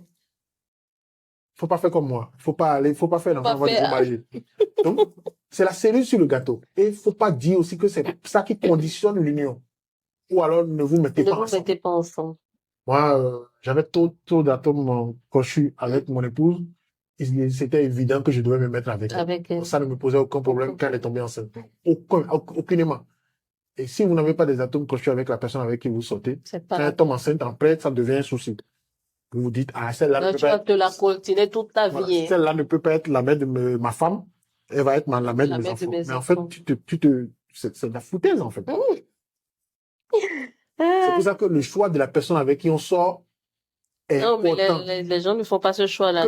Que l'on veuille épouser la personne ou pas, elle doit être l'idéal pour vous. Parce que si elle devient la mère de votre enfant, vous devez être fier de pouvoir la présenter comme une partenaire de vie. Oui. Et c'est ça, c'est de ça que moi je parle. Je dis, le mariage, les liens. Les liens, ce n'est pas bon quand on ne se maîtrise pas soi-même. Oui. On ne peut pas aller faire des liens à vie, comme les pactes de sang, par exemple. Mais le mariage, c'est un lien. C'est un lien. C'est pas les catholiques qui disent les liens du mariage. Bah, c'est un lien. Les enfants, c'est un lien. C'est un lien. Donc, faut pas aller à l'extrême quand on ne se connaît pas encore et quand on ne se maîtrise pas soi-même. Oui, c'est vrai. Donc, je pense que la plupart des jeunes hommes qui ont des téléphones et qui ont accès à tout là, ils ne se maîtrisent pas. Les femmes, par contre, sont trop pressés de jouer Trop les pressés. madames à la maison, de donner les ordres, d'être la grande dame dans un foyer. Oui, parce que en fait, les modèles des femmes, c'est souvent les mamans. Oui. Donc, si la maman a un foyer et elle est chef de foyer, elle donne des ordres, elle fait des choses, Quand tu regardes ta maman, tu as envie de faire. Tant que tu n'as Oui. pas fait ça, Tu c'est ne comme te tu n'es sens pas pas. accompli. Exactement. C'est Tu ne vrai. te sens pas accompli. C'est vrai. Même si tu as une grande entreprise de millions et que tu diriges 50 employés, 100 employés, tu regardes ta maman gérer le foyer, tu n'as pas un foyer. C'est ça. Tu te dis, je ne me Il sens reste pas, il quelque reste quelque chose. Il chose. reste quelque Alors que, chose. à mon avis, il te reste rien. C'est ça. Tu restes pas grand-chose. Parce que nous ne sommes pas tous venus pour Pour se faire les mêmes choses, marier. pour se marier et faire des enfants. Pour se Certains feront marier. des enfants, certains vont se marier, d'autres ne vont pas se marier. Et on ne jugera pas les gens, en fait, on ne jugera pas chacun de nous sur le fait qu'on a pu se trouver un partenaire de vie ou pas, ou bien qu'on s'en est trouvé à un moment Non, de sa vie. Je c'est pense vrai. que c'est des détails, en fait. Oui. Des détails. Ça ne dénote pas de la qualité de la personnalité des gens. Un homme bon, ou bien une femme bonne, reste bon, Bonne, mariée marié ou ou pas, pas. Voilà. avec enfant ou pas. Avec enfant ou C'est pas. vrai. C'est ce que je m'attelle à dire aux gens. Et mes grands frères qui sont mariés comme moi disent, tu ne fais pas la promotion du mariage. Je n'ai pas signé un contrat de marketing avec le mariage. Il faut qu'il me paye pour ça. Pour ça Oui. d'abord. Si un religieux veut que je parle bien du mariage, il faut qu'il me paye pour ça. Ouais. Je ne suis pas contre le mariage, Non. je suis marié. D'ailleurs, oui. Je ne vais pas encourager quelqu'un à se marier parce qu'en fait, le mariage est une charge et une responsabilité. Et qui est prêt à assumer cette charge va la prendre. C'est Moi, je ça. ne peux pas faire la promotion du mariage. C'est ça. Je pense que tu as tout dit. Tu as tout dit. En tout cas, vraiment merci parce que je pense qu'on a passé un très bon moment. Ça a été un plaisir. Et ça a été, en tout cas, on a appris, je pense que beaucoup de femmes apprendront aussi de ton parcours et les hommes aussi qui suivent apprendront de ton parcours. Donc, merci de t'être rendu disponible. C'est moi qui vous remercie de m'avoir invité. Merci beaucoup.